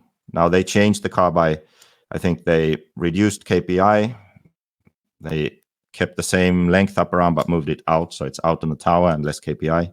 They narrowed the C&D blocks, and I thought, okay, this is actually going to remove part of the reason why Ongaro can drive the way he does, where his car slides around the track. It's very loose, and he maintains so much corner speed because of his incredibly precise driving. The car will naturally be a bit slower, stall a bit more in corners, be a bit more aggressive on the front end. Things that will hinder him in a sense, like reduce his advantage. That's what I felt. But he kept on winning, okay? And I was surprised. I was like, wow, well, he figured it out. Good for him. Then he switched to Matrix tires, and we saw with Ronnefalk that it was a big change and a big impact. But Ongaro was still doing well. Now, I think maybe because Ongaro has still been up there and still been winning and all of that, we kind of forget how he used to win. Right? He used to be the guy who could go to Neo race. Remember when he broke his wing, like with a ton of time to go and still won? Or he could have these, like, there was no question in anyone's mind who was going to win. That was how the races often were. Like, he's going to win. Now it's a race. Do you see what I mean? He came up, he made it to the top, and then, like his Worlds win in Australia, there was no challenge. Like, it wasn't exciting towards the end. Like, we knew who was going to win. The second Worlds was a bit exciting, yeah, I'll admit that. But generally, you could see, like, he has this advantage on pace compared to the others. That is gone now. So I have one potential explanation for that. But first, specifically about the Euros, I think he kind of screwed himself in a sense with the layout. If he had made a more flowing layout and not this sort of US style jump, hairpin, I think he would have performed better. So if we want to think about the kind of advantage he could have had, they should have done a different style of layout, which would have suited his driving style and his way of being fast more, with a more flowing layout where he could have carried that speed and just driven away from everyone. But hey, anyway, I think that one thing that makes Ongaro so good is his ability to get the most grip out of the tires. And back when he was running AKA, he was running tires that no one else could run. He often ran tires like Catapult or Double Downs in conditions that the other AKA drivers wouldn't. The thing with those tires is that the pin doesn't flex much. The carcass is small. It doesn't flex much. It builds up to its maximum grip very quickly. It's like this blue line, right? Mm-hmm. 1 second. For those of you that are listening to this, please come over to the YouTube side. JQ has a graph. Yeah. So for those, I will explain for those who are just listening. So the tire doesn't flex much. It builds up its grip quickly. We're looking at a graph with a very steep rise up to a high point of maximum grip. But if you push the tire past this, you will lose grip quickly. And that's why normal drivers with normal skills, when they drive that tire, they feel that the tire is so loose. But in reality, the tire has the most amount of grip, but you have to keep it within a very narrow window to benefit from that. And that's where Ongaro is so good. He will find the limit of the car and the tires, and he will drive close to that limit. He picks up his speed throughout the main, and he's the best middle to end of main because his onboard racing and driving computer has perfected his inputs. He has adapted perfectly. He can maximize the potential of his car and his tires. The old Associated was a hard car to drive, but a very fast car. The AK tires he drove, they were hard to drive, but very fast. Now, Associated changed their car to where it is not as fast naturally, and the Matrix tires are big, bulky, flex a lot. It is harder to pinpoint the maximum amount of grip and keep the car there. It's harder to dance on that edge of maximum performance. And I would argue it's if you look at it, it's more like this, like the peak is not as high for the maximum grip. It doesn't go up as sharply. It doesn't go up as high, but the peak is wider. For most drivers, the Matrix tires are easier to drive and better than the AK Ongaro drove in the past. But for Ongaro, they are not as good. They are not as good because they are not as fast. So it's not a question of him not being as fast anymore or other drivers improving, which I think they have improved. I think that his current package, his current car, and his current tires do not perform at the same level for him as they did in the past. So he has to adapt his setups or driving, or the products have to evolve and develop into something that he can maximize the performance of. That's what I think is going on. And I think it was more clear to me than ever at the Euros because of how the track was and it being so smooth, consistent, sort of good grip, and him eventually finding the pace in the main. But he didn't find that superior pace he used to have. He matched the pace or was able to, creep up a tenth here, 2 tenths there. So this would be like my analysis of where Ongaro is right now and why. And having said all of that, wait, having said all of that, wait, can I just finish? Having said all of that, you said you think Canas is the favorite for the Worlds. I disagree. I think Ongaro is, because the Worlds track is high speed and it's bigger, more open. I haven't seen the layout actually, but they're building it now. Always has been. This was more like a 10 scale track. So I think for that race, with the Matrix tires also going the distance of 60 minutes, he is the favorite, I would say. Okay. I have a question. If this is a spec tire event, do you still have Ongaro winning this? What, the Worlds? Yeah, let's say the Euros was a spec tire. Based off that graph and how important the tire was to his performance, do you think that he still should have won this, or still on pace and all that type of stuff? What do you mean? I didn't say he should have won. Canas won legitimately. I know that, but I'm just trying to say is, okay, if let's say, for example, if this was I should rephrase that question. If this was a spec tire race, do you think he would have been higher up and more of a threat to actually win this, barring the flaming out and all that stuff? I think it may depend on the tire. Okay. I think so. Either he would be sort of same or he would have an advantage. I would put it like that. Okay. Did you have anything else you wanted to touch on? Because I have another question. I would put a higher likelihood on a control tire event being an advantage for him. But, okay. Okay. I can't say for sure. Why do you think it would be an advantage for him? Just because his ability to drive?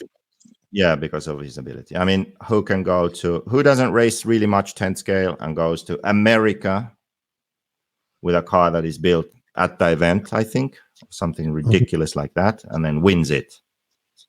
Okay, who can do that? You have to be an exceptionally talented racer to do that. He did that. Okay. Yeah. So if everyone's on the same tire, that's why I say, like, I think maybe he has an advantage. This is true. I forgot about that. Anything else you want to add before I ask my next question? This is to do with Ronnefalk and his switch to FX engine, or do we want to save that for the rant? I think we've ranted so much already. Do we still have a separate rant? We do. The Tater thing. We haven't looked at the Tater Vs Fenster thing. So I was thinking maybe we can talk about FX and that after that, and then close it out. What do you think? Okay, yeah. We are only 1.5 hours overtime. Yeah, mainly because of you. But that's all right. We're having fun. Once again, congratulations to Juan Carlos Canas on the win, and JConcepts, S-Works, and Reds. Congratulations to the Ongaro family. I see what you guys meant about the track. But congratulations, they built a whole new track design as well. And from what it looked like a fun event. You said you had a good time. Definitely some improvements on rules and stuff that need to be put into place going into the future. I'm sure EFRA is going to work on that. And if you guys have any comments about that race or anything going on, let us know in the written. Let us know in the comments, like what you think. What do you think about JQ's analysis? I thought it was very great. Well, with that said, I'll add something to the end.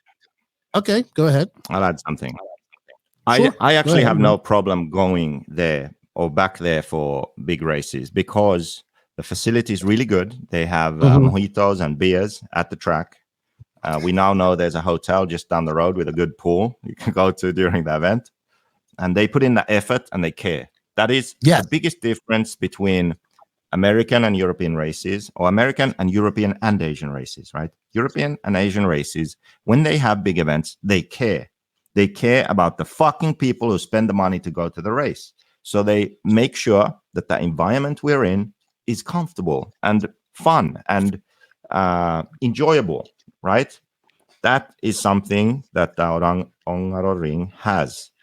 They have good food, good vibe, good drinks, good atmosphere, everything. It's good. It's great.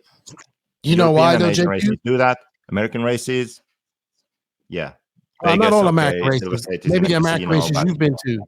Yeah, but you got to understand, we're looking at two different things here. We're looking at permanent tracks that belong to a club. I managed to piss the Americans off. Okay, no. So good job, Ongaro, for that event.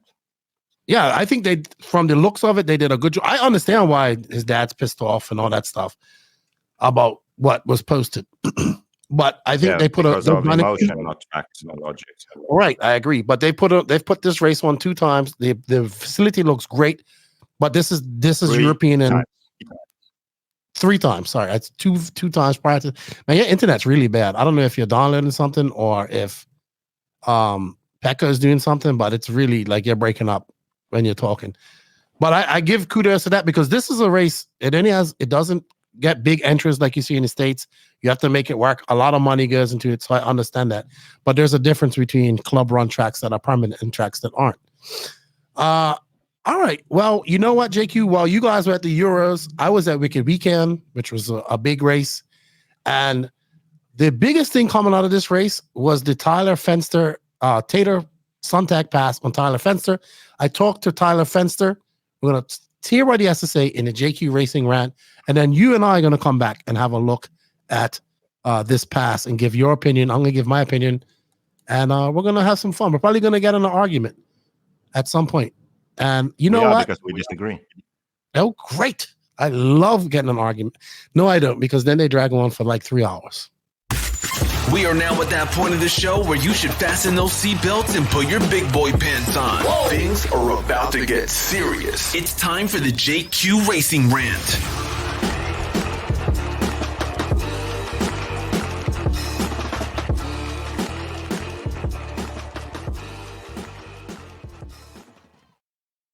I am here with Tater Fenster, one half of the begrudged half.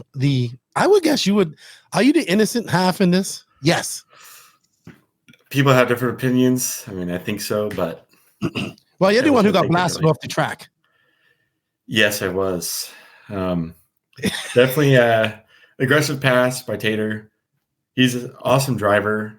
All right. Before you get into your corporate spiel, in case you guys, I know you're nervous. But if you guys don't know who Tater Fenster is, a younger SoCal racer. I know you raced a lot of 10 scale for a long time, very fast in the stock world. You have been racing a lot more 8 scale lately. It's good to see you and a lot of the other SoCal, a few other SoCal guys that came to race, and NorCal guys that came to race at the Wicked Weekend. Little did we know that you would become part of probably one of the most talked about passes that we've had in quite a long time in 8 scale racing. So after this all blew up, because we never heard from you after this. Now I did talk to Tater. So before people question what am I talking about? So if this past weekend which happened last week, you and Tater were battling for, was it the last bump up spot? It was for the 3rd bump up spot. Yes. Right. It was about 8 minutes to go. Correct. Yeah, 8.5 left to go. Right. So you two were actually in a very good battle. You had Tater was charging very hard. You had to slam the door shut on him quite a few times for a couple of laps. He hit you. You guys got into it. He had to do like not a stop and go, but he had to stop and give you the place back. And then obviously maybe a lap later, you guys are coming onto the straightaway. It's a sweeper coming onto the straightaway. I feel you went a little wider that time around, and I think you probably did a bit. And Tater kind of shot for it. You guys, you hit each other, or he hit you. Some would say he hit you. Some would say you hit him. Or I think you guys hit each other. And then you obviously got the wrong end of the stick, the raw end of the stick. You flipped off the track. I can't remember if you continued.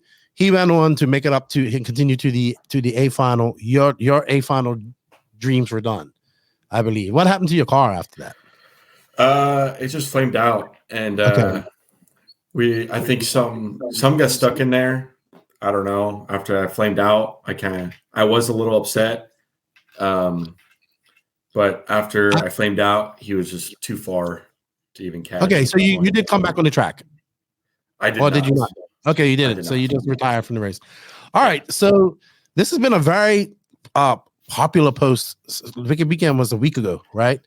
Yes. And people are still talking about it. I mean, I was looking at the comments on one of the posts and people are still going on about it. And I'm like, I remember when it happened. I saw it a few times back.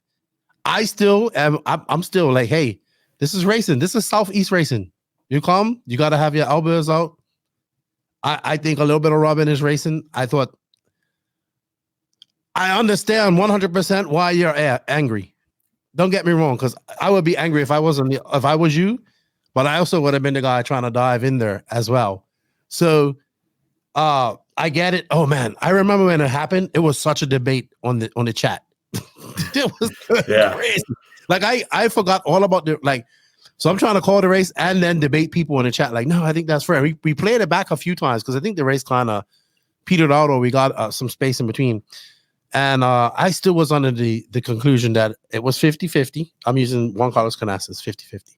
But tell us how you felt. I'm going to bring it up, or we'll go play for play. But tell us how you felt about it, what actually happened after that. And I guess we'll play it. This is the Elite RC Productions.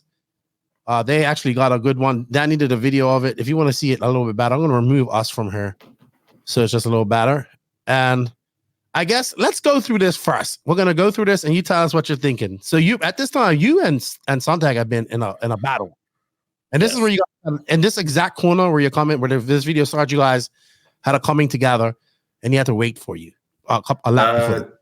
Twice, actually, yes, 2 laps in a row. See, at that speed, I'm all over it. Now we break it down. Okay, so that's even a little bit more. Now we get even a little closer. Man, it looks like his car is like skipping across there. Oof. Yeah. Oh, man. So I remember, I don't know if you remember, I'm going to just leave this up here. Do you remember 2017 Neo Buggy when Ongaro and Mayfield were coming onto the straightaway, and like it was like a 180, and they came on, and Ongaro they were coming out of the running like neck and neck, and then Ongaro just kind of veered over, and then Mayfield went into the side of the pit lane, and the famous term was fenced him. Well, I think Tater, I think you got fenced, even though there was no fence involved. So tell us a little bit about this. You want to go back? If you want to go back anywhere in this video, let me know. Personally, for me, I don't know if you saw any of the other guys' lines, like Mayfield or Mason Fuller. The line that I took, I kept watching like Mayfield's line. I took the exact line that Mayfield was going, because if you went wide, you're able to carry a lot more corner speed coming around the corner. But I don't know if you could see in that video right here, his wheels are straight. He didn't even try turning. They just went straight. Back there. Right there. They just went straight. They didn't. There's no trying to avoid it. There was no. Let's see if we can go back.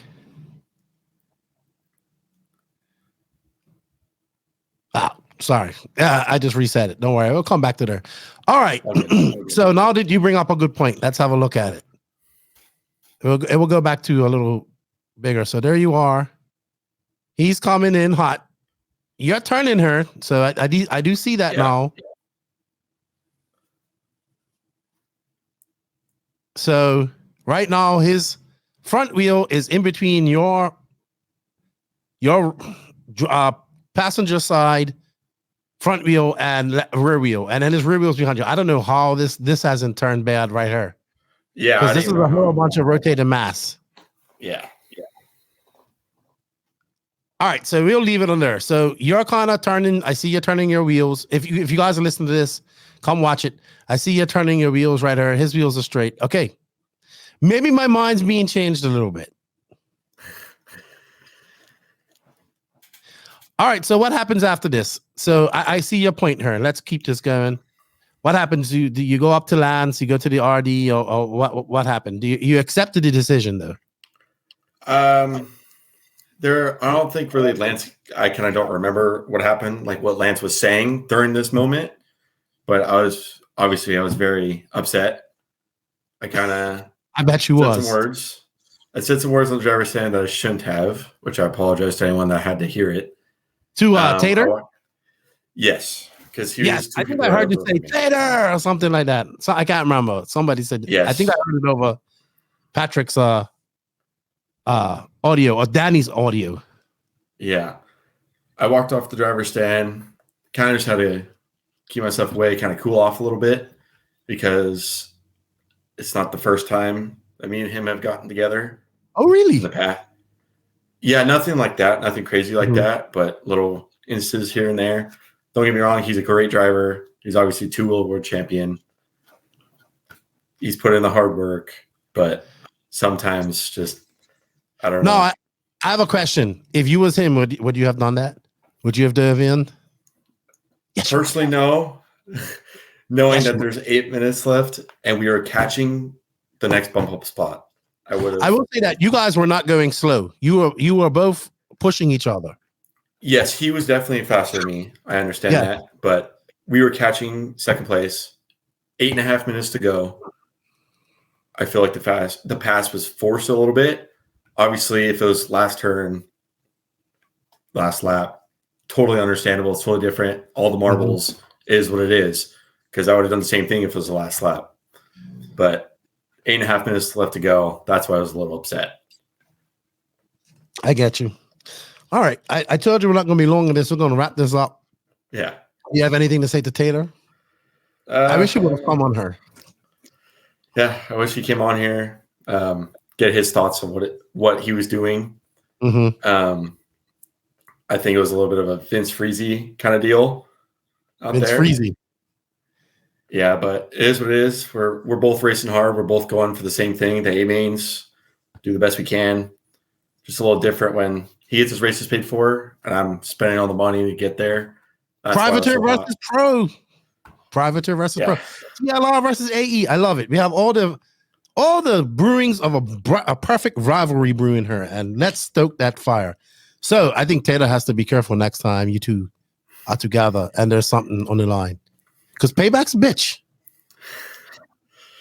We'll see the next time we race.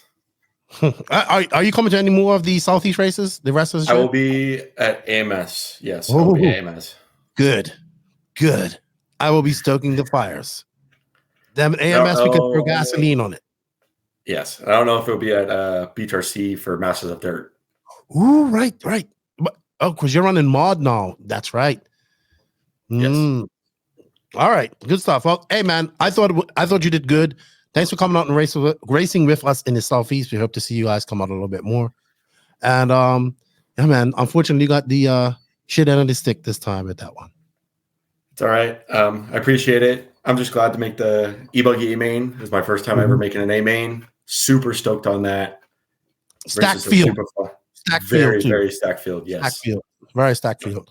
Big wicked weekend. Big wicked weekend in the pro class, big in the intermediate class. So it was a very good one. Congratulations on that. Unfortunately, nobody could touch Dakota Fenn though. That was like he was gone. he didn't even break a sweat. But hey man, keep up the good work. Hopefully I'll see you at Masters. If not, I'll see you at AMS. And I'm looking forward to the next time you and Tater get together. I appreciate it. We'll be watching. Thank you. All right, everyone. That's Tyler Fenster. He is the bereaved half of the now world famous incident that happened at the 2024 Wicked Weekend 2 weekends ago. And if you want to see more of that coverage, you can go to the Elite RC Productions YouTube page. Check them out. Check out Tyler Fenster's Facebook page as well. And yeah, we look forward to seeing you racing, man. Take care. Have Appreciate a good it. one. Thank you. You too. Thank you, Tyler, for your time. Keep up the good work in 8 scale and running mod. Hopefully we'll get to see you. Hopefully you get some payback for that pass that Tater pulled on you. I'm still under the conclusion that it was 50-50, and I would have shot that gap if I would have done it. But JQ, I know you have your opinion on this, but I want you to watch the couple of laps prior to that incident. So this happened in the B main of Truggy. Here we have, let me bring it up so it's good. We have Tater and Fenster going at it. Fenster's the car of the, and just in front, I know you can barely see it, but he's the blue and red car just in front. Tater's right behind him. They were, I think that is, oh man, who is that behind them? I want to say that's Olsen, who might have been in for position as well. I have to see. Yeah, that's Olsen. So this is all for position. Okay, so did you see that? That was the first mistake. Did you see that? You have to go back. Do you want me to go back? I mean, Just tell me whenever you want me to go back. So these all three are battling for position at this moment. Olsen flips off the track. All right. Olsen flips over. Tater's behind and gets into the back of Fenster. Right? So that's the first mishap that they had on this race, in this race prior to this. 9 minutes, 25 seconds left to go. Tater puts his head down. He's got Olsen behind him now. Olsen's coming after that mistake. And they are he's catching up to Fenster. Tater's fast. Fenster isn't slow either, don't get me wrong. But Tater he's on it. Like Tater's probably saying, I should have been in the A final anyway. I'm two-wheel drive world champion. By the way, I asked Tater if he wanted to come on and give his opinion on this, and he refused. Hopefully he comes on at another time. But I did interview him at the race. So Fenster has Olsen, and so Tater's the purple and blue, purple and pink. Olsen is the pink and purple one. And there's the Fenster, purple, blue and red. So Tater has closed the gap. And this is probably the slowest parts of the track right here with this like S section. So Tater right behind him now as they come on. Fenster keeping it very tight on that line. Buck swings out wide. We saw a lot of fast guys doing that.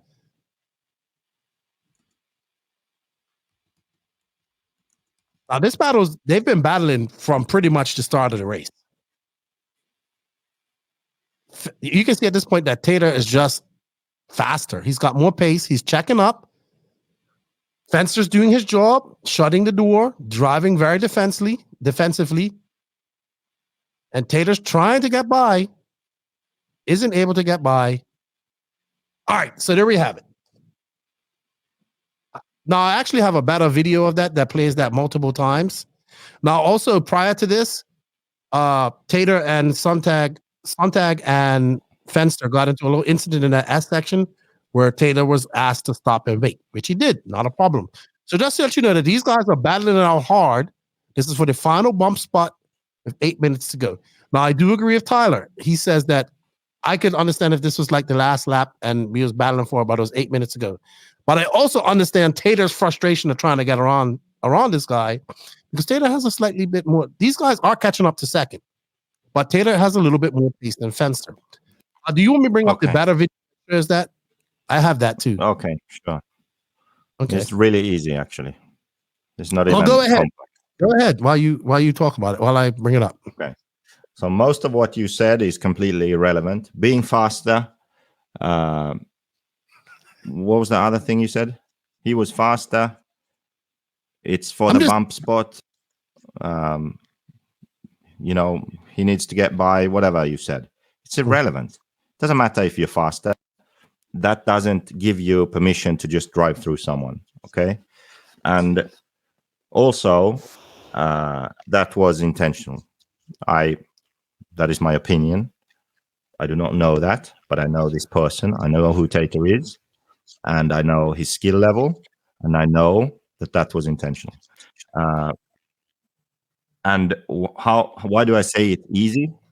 Why do I say it's easy to say that he's wrong? That should have been a penalty. You cannot do that. I will show you when you pull up the video. And I saw you on Brent's Facebook thing, and you said that you think it was okay. It was aggressive, but it shouldn't have been a penalty, right? Isn't that what you said? Yeah, I did. Now, I will say this. When I did the interview with Fenster last night, and I really looked at that video, I was like, I don't know. I might have a bring back on that. But okay, so the thing about these kind of video. Take it easy. Is we need to have a sort of objective way to determine if it's a penalty or not. It's very difficult because even in Formula One, you can see it's massive money going on in that sport, and they still have questionable decisions, and they make decisions which don't make much sense at times, right? So this is something that's difficult to do, but I think what we should strive for is having a way where we can determine certain facts and then base the decision on them.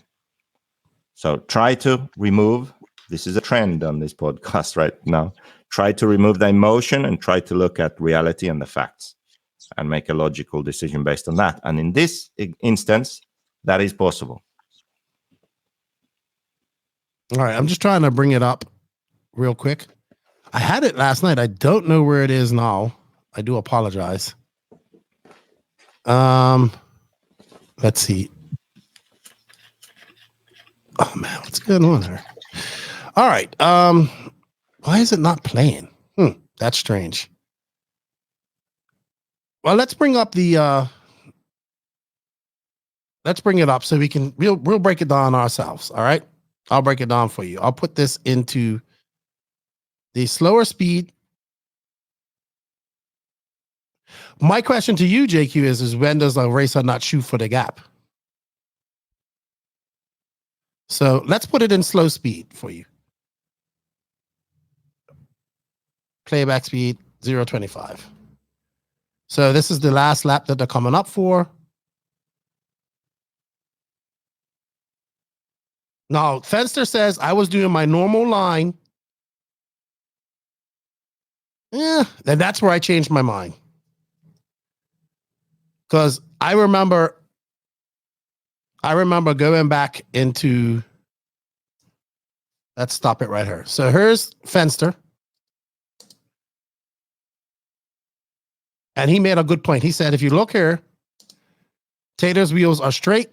His wheels are straight. At this point,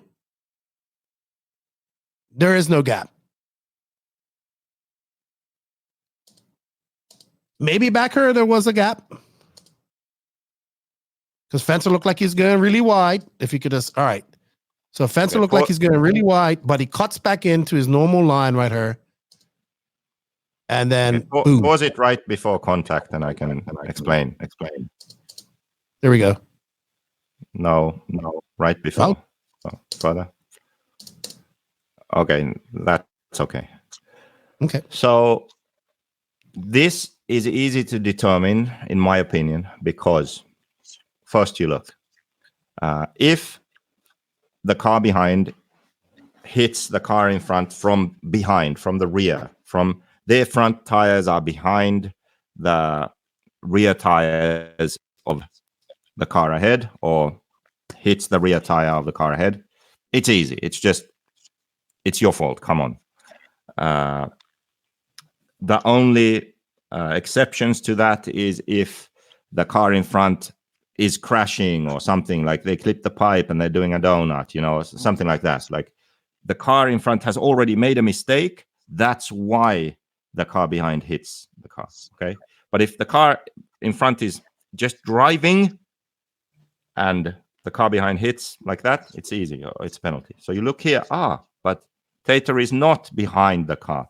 Tater's front wheel is in front of who's the other guy? Fenster.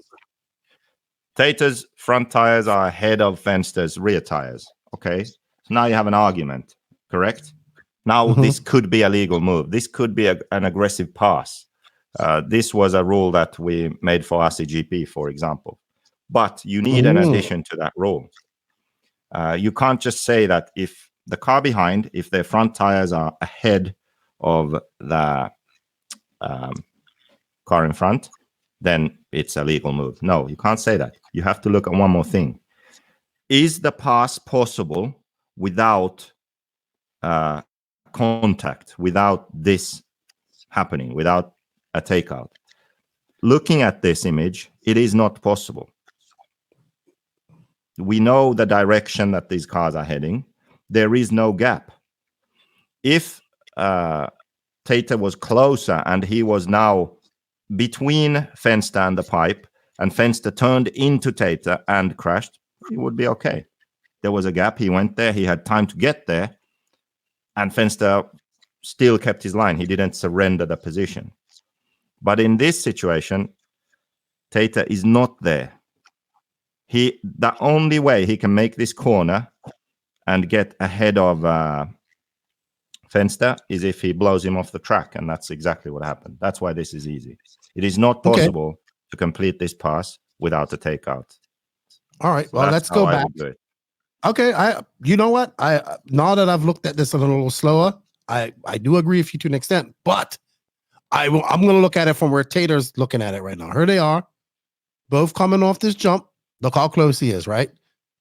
Let's watch Fenster. Fenster gets unsettled. His car bounces back up. That's actually a good shot. He looks like he's going to go way wide at this point. He's already turning right here. Right? You can't see because the turn marshal's in the way. He's already turning. He went wide already. And then I see what Tater sees. He's like, oh, I'm going in there. There is, at this point, there is space. And at this point, both of them are turning their wheels. And then but he's still behind at this point. Right. But at this point, now they're equal. I know. When you watch this live, if you have to make the decision live, it's impossible. Because whatever decision you make, it's going to be wrong. Like when you have a video and you can freeze it and pause it, then you can make a even when we replayed this over and over, I still thought I was right. I still stand by my look. I still stand by my position. Fenster, I get why he's pissed off. I think it's okay. I think it's a very aggressive pass by Tater. Borderline should have been a penalty. If they would have probably had video evidence, which is it? You can't say both. Huh? I'm gonna say it's 50. You can't say both. What is your opinion? I think that Fenster made that after they came off that jump. He went wide, and I think Tater saw a gap, and he went for it. And it could have ended there for Tater. I agree with so far. Huh? What? I think at this point it's 50-50. The going for that such thing as 50-50. You have to pick a side. Canas made it up. I'm okay with it. Even after seeing this, I'm still okay with it. Now, does Fenster have reason to be angry? Of course he does. Okay. So here's where I think you're going wrong. Was it can I bring us back up now? Maybe I changed my mind about one thing. I said that it was intentional. Okay. I will change that. I will say, was it legit and okay to attempt the pass there? Yes, I would say so. Okay. It is possible that when they were approaching, Tater thought he can actually make a pass here. It is so close that it's possible. I'll give him that. Okay. I agree with you. Was the pass okay? And should he have just kept the position, or should he have got a penalty? No, the pass was not okay. He failed. Okay. He was really ambitious and he failed. And he should have had a fucking penalty. And he should have let the other guy back because it was not clean. That's that you can look at the slow motion thing yourself. You can pause it. You can see there is no gap. There is no way he could have completed that pass. Yeah, at one point. Idiotic to say.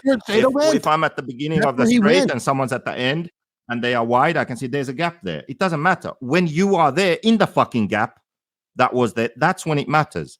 And there was no gap. Do you understand? Like right now, there is a gap. Yeah. Right now. But now there is not. Do you see what I mean?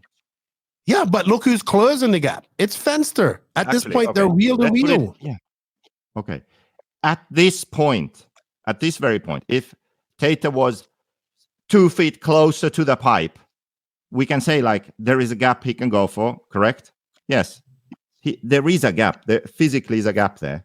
But now there is not. Do you see? Before there was contact, there was no gap anymore. I have to say this, that Fenster brought up a good point. He said, I was just continuing with my line that all the other top pros went for. But he did go a little bit wider that time. Hey, look, at the end of the day... I will steelman my own argument here. I'll take the other position. So you said what? Stop. I will steelman my own argument. Steelmanning is... It is... I understand you've never heard that because most people never do it. It's taking the strongest possible counter argument. Okay? So I'll pause it again. Well, not there, but same place. Right before contact. Okay, so another way to write a rule like this can be as follows. But the thing is, you have to pick one, okay? If there is a gap, which now you can argue there is a gap. It's like looking at the trajectories of both cars, you can argue that they can both make this corner, correct? Mm-hmm. Yes. You can see here that Tater's front tires are ahead of Fenster's rear tires, correct? Mm-hmm. Then you can say that it is Fenster's obligation to surrender the position.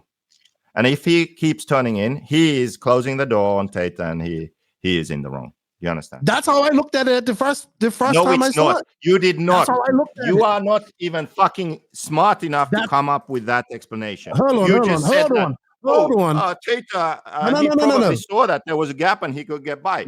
You didn't fucking articulate what I just did. When it first happened, JQ, I said it exactly like that on the feed. Oh, really? I said exactly this point. I said, look, I said that this is my point. When I first fucking well saw this, right? I'm like, Tater had the line and Fenster turned into him and he realized he blew it. That was my first impression of this when I first watched this at full speed.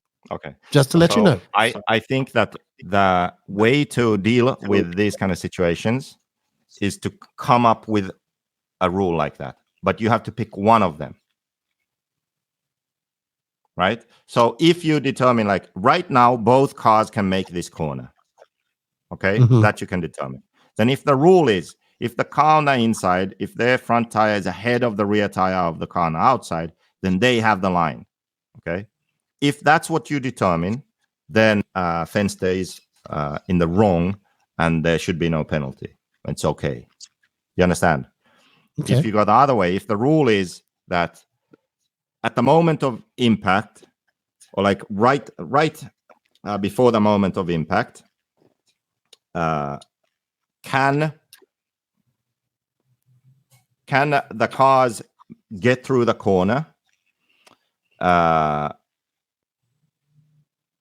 as they are on the track, right? I would say that Tater can't. You see, like Fenster is there. He can't. But don't think about it right now. Can they, where they are placed on the track, can they individually get around the corner? Yes, they can. Okay.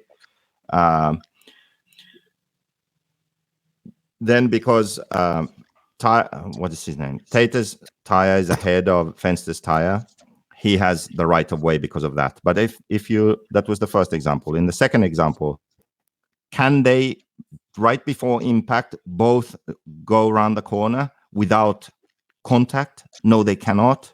Okay, because they cannot, then it's wrong. Am I making sense? If you go a bit forward, I understand your sense. Go a bit forward. Oh, 1 second. I apologize. Okay, so what this is like right before impact. If you choose this second rule, you are saying like, can both cars as they are now get around the corner without contact? No, they can't. So then you're like, okay, it's irrelevant where Tater is because there was not enough of a gap. Like there is no gap. But you have to choose which one you pick, because at this point, Fenster has already continued on his normal line. Do you see what I mean? I'm at this point. I'm like, Tater's got the line. He's got to shoot for the gap. And Fenster realizes he's carrying his normal line, but he went a little bit wider. I'm on the opposite side of you, her. But yeah, that being said, okay, I fucking 100% understand the other side of the story. Okay, so I have managed to steel man myself out of my original position, okay, which is like both are actually okay. Like both can legit be the correct. Both scenarios can be correct, and this is the problem. You can't switch around between the two. You have to pick one. So then every time there is a situation and you look at it and you determine, okay, before impact, can both cars individually get around the corner? Yes, they can. Okay, with the outside car turning in on their normal line and the inside car continuing, at the moment of impact, is the front tire ahead of the outside car's rear tire? If it is ahead, then the guy who closed the door, it's their fault. Okay, so you have to be on either side of the fence. You know, either side that's of the fence, you're and right or then wrong. you always do that. Or then you are like, okay, at the moment of impact, is there a gap? Like, could this be possible to do? Could this guy have not hit the other car? Could he have, kept tighter line on the inside and got by? No, he could not. He would hit the pipe. There is no gap. So it's irrelevant where his tire is, as long as it's not ahead of the car on the outside. And it's the car attempting the pass, it's their fault. Those are the two options I would say that you have. Okay, I have a question for you. One and consistently apply that. All right, so I am on the opposite side of you. So I picked that Tater was okay. Would you have done Tater move back in your day? Would you have done that to somebody? With 8 minutes to go in a B main? No, I would not have done. Right. Okay.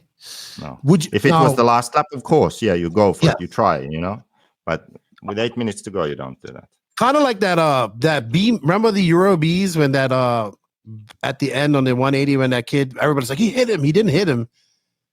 Remember I sent you the video. It was I can't remember exactly who it was, but he made the pass on the inside. Hey, I get why Fenster's. This is probably one of the most exciting things that came out of Wicked Weekend. It caused a lot of kerfuffle on the interwebs. I'm sure there's going to be. I hope there's lots of comments arguing about this in the YouTube of this podcast. Please, it helps the algorithm out. But you're on Fenster's side. I'm on Tater's side. So I like your steel man comparison. I started off heavily on Fenster's side. I ended still on his side, but understanding that both could actually be correct. You know what? Decisions. You know what, JQ? For once in our lives, on a rant, we actually have bettered ourselves. We both come to the same conclusion, pretty much. Yeah, but I have to do it for you. No. Oh, Jesus. Oh, I have to make the argument for you. Anyway, good racing. Hopefully we get when Tater said, he goes, look, man, I had to shoot for the gap. I was faster. I wanted to get the run and I wanted to get up in their positions. I understood it. I understood his point. I understand why Fenster's pissed off too. But hey, it made for good racing. It made for excitement in the end. And this is just B-Man of Truggy. All right, JQ, our last subject of the day, because I know you wanted to talk about this. I think you even messaged me when it happened. I want to talk about anything. I want to leave. You know you love being here with me. This is your therapy session. That was yesterday on my YouTube live. You did oh yeah. See, you confused me again. I was like, you did a YouTube live yesterday. I thought you were supposed to do one tomorrow. Where's Pecco? I haven't even seen Pecco come in there. What? Where's Pecco? Is he still there? Over there building diffs. All right, because you guys are going to Estonia this weekend. What about the move Ronnefalk to FX? We knew this was going to come. We knew as soon as he signed to XRAY. I know maybe somebody wasn't very happy about this. And I think even more is the departure from Adrian. Now, I have said this on this podcast. When is the time going to come and maybe Adrian and Ronnefalk don't work together again? And that time has come. What are your thoughts on all of this? Okay. Now I don't know, actually. I'm confused. I don't know if I can say this or not, what I heard about. Well, if you think it's going to get you in trouble, don't say it. Let's say there is a financial benefit of joining FX versus running XRAY and not using FX. Okay. So there is a financial benefit for David Ronnefalk to run FX. I heard what that benefit was, and I couldn't believe that was it. I couldn't believe that he would leave Corsa Tech and Adrian, who has been with since the sort of beginning of his career, basically, with Adrian. First, Ryan and, whatever, everything they have had going on. Adrian has been sort of the mentor for David since the start, and now he leaves. And if what I heard is true, if the financial benefit was what it was, then I do not understand his decision. Because there's always sort of ups and downs in life, in business, relationships, all of that stuff. But there is very high value on long relationships and on loyalty. And that's why I still don't believe what I heard. I'm not going to share it. I haven't heard. I haven't heard what you said. I'm not surprised. I'm not surprised, but I wasn't surprised when it happened, but now I'm surprised because of what I heard. Okay, so a lot of people are gonna be like, "Oh, Lefty, you're just swinging on the Vikings nuts because you're his boy and you like him and all this type of stuff." I think this goes back to a few things. I think this goes back to Matrix tires, because I believe that Adrian was a big reason why Ronnefalk went to Matrix tires, because we know that Adrian and the owner of Matrix Tires are very good friends. We've heard other rumors that that person might do.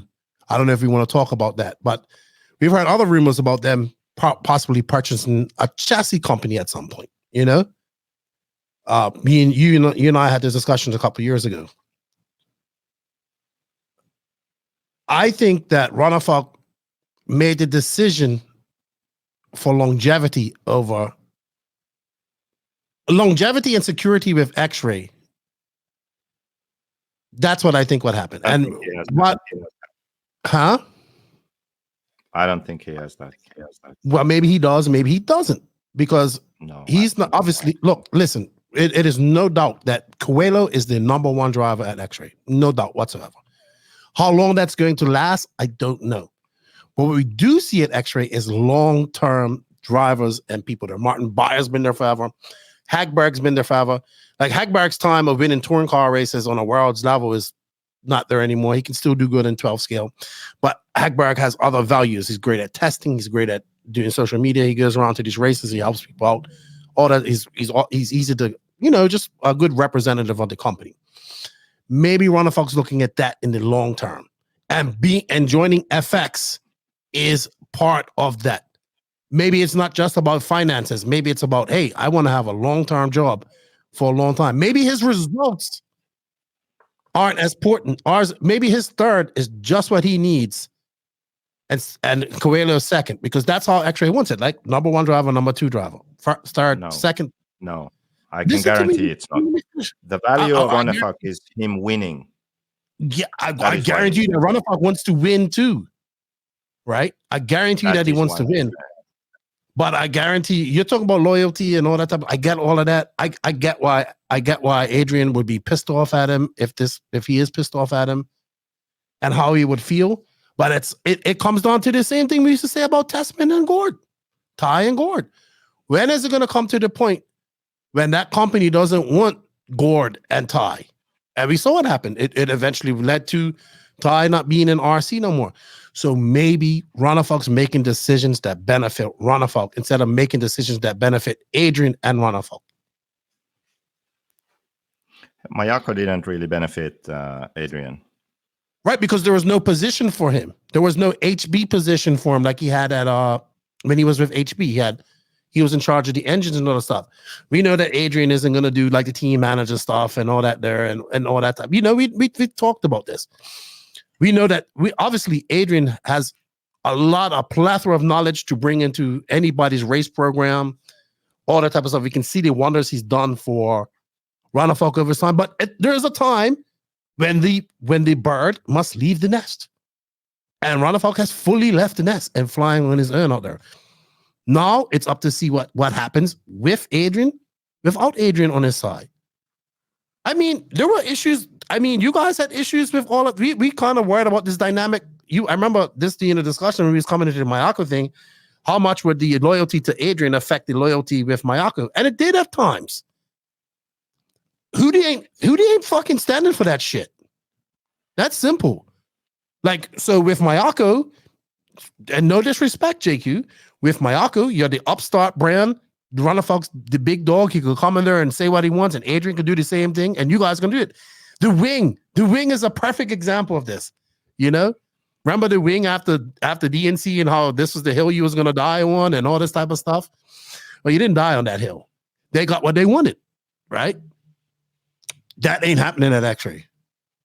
You know that. That ain't happening. Hootie don't care what. No offense to Adrian. Hootie don't care what Adrian has to say about Ronnefalk's program. So I think him going to XRAY, this is always going to happen because then Adrian's going to get phased out because you do what Hootie says. So I think that Ronnefalk's looking at that he's looking at people that have been with XRAY for years and years. And he's looking at that. Maybe he's looking at long-term money coming as because Ronnefalk isn't old, he isn't young. He's still 27, 28, maybe going 28 now. So he still has a long career ahead of him. And I'm just saying, like, I look at it from both sides. Don't get me wrong. I understand why Adrian is pissed off, but I think a lot of it. Maybe sort of ironically, in a way, he learned his lesson with Mayako because he was too greedy with Mayako. And I don't know his relationship with XRAY, but in a sense, let's say he joins XRAY, but he sticks with Matrix and he sticks with Corsetech. Then he's not on XRAY very long. Yeah, he's not doing what XRAY wants, right? Mm-hmm. When he was with Mayako, he made decisions which were selfish and not what Mayako wanted. And yeah, but Mayako doesn't have the power. It is not relevant to my point. It is relevant. He made selfish. It is not. Listen, he made selfish short-term decisions, which he knew were not what Mayako or me wanted. Okay, mm-hmm. He contributed to it going to shit because of those decisions. Okay, yeah. He lost out because of that. Yes, he lost out because of that. Now he is in with XRAY. He is doing what XRAY want, but yeah, maybe you are right. Maybe it is because this time he is in with a brand and he wants to do the things they want him to do so that the same thing doesn't repeat. It is possible, yes. So let me ask you something. Do you look, I don't want Adrian to get mad at me because I think he's got a plethora of knowledge and all that type of stuff and everything. I don't see any like I know that Corsetech is pretty decent in France and in Europe, but outside of that, I don't see much going on. Even though Corsetech USA is a sponsor of this podcast, I'm I did not see one Corsetech at the recent races that I was at. I might have missed it, but I didn't see one. You go to Europe, it's a different thing, right? But I think that one of the main reasons that Ronnefalk went to Matrix is because Adrian was good. I mean, you can see that Adrian's kind of working very close with with Matrix now. He's pitting Ongaro at some of these races, all that type of stuff. Maybe he's not, I know that do you get what I'm trying to say? Is I just think that the time came and Ronnefalk had to say, hey, you know what, Adrian, I'm gonna go do what's best for me, my significant other, and my family. And this is where we have to split ways. And sometimes in life that one day, you are gonna piss me off so much that I'm gonna be like, fuck you, JQ, fuck you. If I could do double middle fingers, I would. I don't want to ever speak to you again. Probably never gonna happen because I can put up with your shit. I'm looking forward to that. I'm more independent. But you gotta look at it. You gotta look at it from both sides, right? Ronnefalk's looking at long term. Adrian's significant. So this is gonna sound bad. Adrian's value in RC depended on Ronnefalk too. Does that make sense? To an extent, when in the beginning, Ronnefalk benefited from Adrian being his mentor. Obviously, got 3 European championships, a world championship, and a lot of big wins under Adrian. But it came to a point, I think, when they left HB, that's when Adrian needed Ronnefalk more. Now, probably the time he needs him the most. That's probably when that all got to come back. So I fucking understand why Adrian's pissed off, right? I would be pissed off too, because he needed. He has Robert, but he needed Ronnefalk's a bigger name to push the Course Attack name and all that type of stuff. And now that's gone, and that friendship, that mentorship's gone as well. There's a whole lot of emotions involved in there as well, I would say. So it's kind of emotional damage, and we also don't know the Course Attack situation and how they're actually doing, sort of business wise. So I would just say that I see more Adrian doing more stuff with Matrix now, because I've seen him pitting like Ongaro. They were pitting we go back to the Reg GP, he was pitting Polito, all that type of stuff. And I don't think I think it's focused on the drivers that are running his engines. But at some point the bird needs to leave the nest. And I think that's Ronnefalk saying, okay, I can fly now. I'm gonna go fly and do my own thing. Is it right? You ask Adrian, no.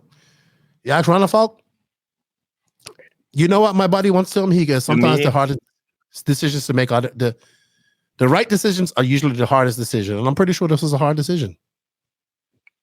To me, the only thing that would make sense, like to the point, like I would agree, like, okay, yeah, it makes sense. It's a good decision, is if this decision is made because of wanting to please XRAY. I think that has a lot to do. No, that has to be for me to look at the situation and agree that it's the right move. That is the only reason. Financially, if it's what I heard, it's ridiculous. If what was the other thing? Something like independence, this and that. Like no, that doesn't make much sense to me. Okay, maybe if is bankrupt in the next 6 months. Okay, well, we understand that. That's your naivety of how people think. Yeah, but if that is it, then if the idea is like, okay, we want to be long term here with XRAY, and this is the right thing to do. We've learned from our mistakes. Let's keep the number one biggest sponsor happy. Then I understand. But you don't know that it isn't like that, JQ. I'm pretty sure a lot of that played into play. I don't know. I just said fucking my opinion. Like, if it's this, I agree. If it's not this, I don't agree. Can we be done? Right, but you're also basing your opinion. You're also basing your opinion of a company owner who has had many young drivers and talent come through his ranks and go on to other people. And it always comes down to they're wrong, I'm right. Right? Or no loyalty. Well, I think Ronnefalk had been loyal for how long? I just gave my fucking opinion. I don't have the facts. That's why I said, if this is the truth, if this is reality, then I agree. Anything else? I don't. Okay? We don't have facts. We're just speculating. It's boring. No, I'm just spoken stuff that opens you up emotionally and it pisses you off. Okay. You know, the thing that pisses me off is the most is that I said like 1.5 hours and it's been 4. I know, but you have to blame for that with your damn spreadsheets. No, it's you and your fucking long-winded bullshit about NASCAR that no one gives a fuck about. Well, just because you didn't get to go to a NASCAR race doesn't mean that it ain't cool. Dude, if I want to watch people going circles, I'll go to the local grocery store that has a roundabout outside it and sit there, drink beer, and watch the cars go round. Actually, it's actually pretty exciting. It was more exciting than the Euros race. You know what? I think everyone now, if there's anyone watching this, they need to head over to Invisible Speed RC YouTube channel and watch the live where I combined all those things that I said. My girlfriend, Jared Tebow, my very last Facebook Live, the reason why most RC races don't maximize their potential, Tommy Robinson and the race riots in the UK, and Donald Trump. All of those things make perfect sense. Together, they are combined. All right, great plug for your live that's happening in the future. JQ. No, I already did it yesterday, so it's online on my YouTube channel right now. We're now in the future, and we're coming back to the past. Yeah. Hey, so you're off to Estonia this weekend? Yeah. With Robert and I care because it's a really nice track. Okay. Nice. You don't care because I opened you up emotionally, and now you're vulnerable, and you want to end this podcast. I get it. I wanted to end it before that. I would like to. That's why, because I didn't give you enough time to piss and moan. That's what it was. Hey, but you know what? It was good having you on. Thank you for your time. Thank you for your analysis with spreadsheets. I hate them even more now. Have fun in the store. I'll see you in September. Get a place booked because they're running out of space. We've been looking. Finally got a place booked. And have fun. I hope you enjoy yourself at the Worlds. Okay. I will. I'm racing. Oh. And where's Pecco so I can say goodbye? He went outside. Well, you have a good day, man. Thank you for your time. Good luck in Estonia. And before I go, I just want to say thank you to all of the NNRC squad around the world. We can't do this without you. 292 JQ, 808 from 300. What do you got to say about that? 291 more than I thought you'd ever do. Exactly. Thank you. Big shout out to you guys around the world. Thank you for all the support. Don't forget to hit that sub, like, notification button. Don't forget that even though you listen to this after it's happened, JQ's YouTube live that happened the day before this is actually produced. Big shout out to our YouTube members and Patreon members. You guys will get early access, so you actually be in the future to be brought back to the past on Friday because you'll get early access of this. And a big shout out to all of our sponsors that make this happen. We can't do this without them. Remember, show the sponsors some love. Show the podcast some love. We have links, coupon codes, affiliate links, all of that good stuff in the written description of this podcast. They are Invisible Speed. Here's the man behind Invisible Speed right there. Ryan Lutz says is really enjoying Invisible Speed, by the way, JQ. High Tech RC, Corsa Tech USA, Sidewinder Fuel, Mayako, Beach RC, Techno RC, Clinic RC, Stacked RC, Racecraft USA, Elite RC Productions, and Donathan RC. We want to thank you all. Lefty, JQ, Max checked out like a whole hour ago. Wish I had. I wish you would have too. But then I wouldn't have had a chance to open you up emotionally like an onion, peeling away those layers till you cry. Lefty and JQ were out. Bye, everybody. Bye.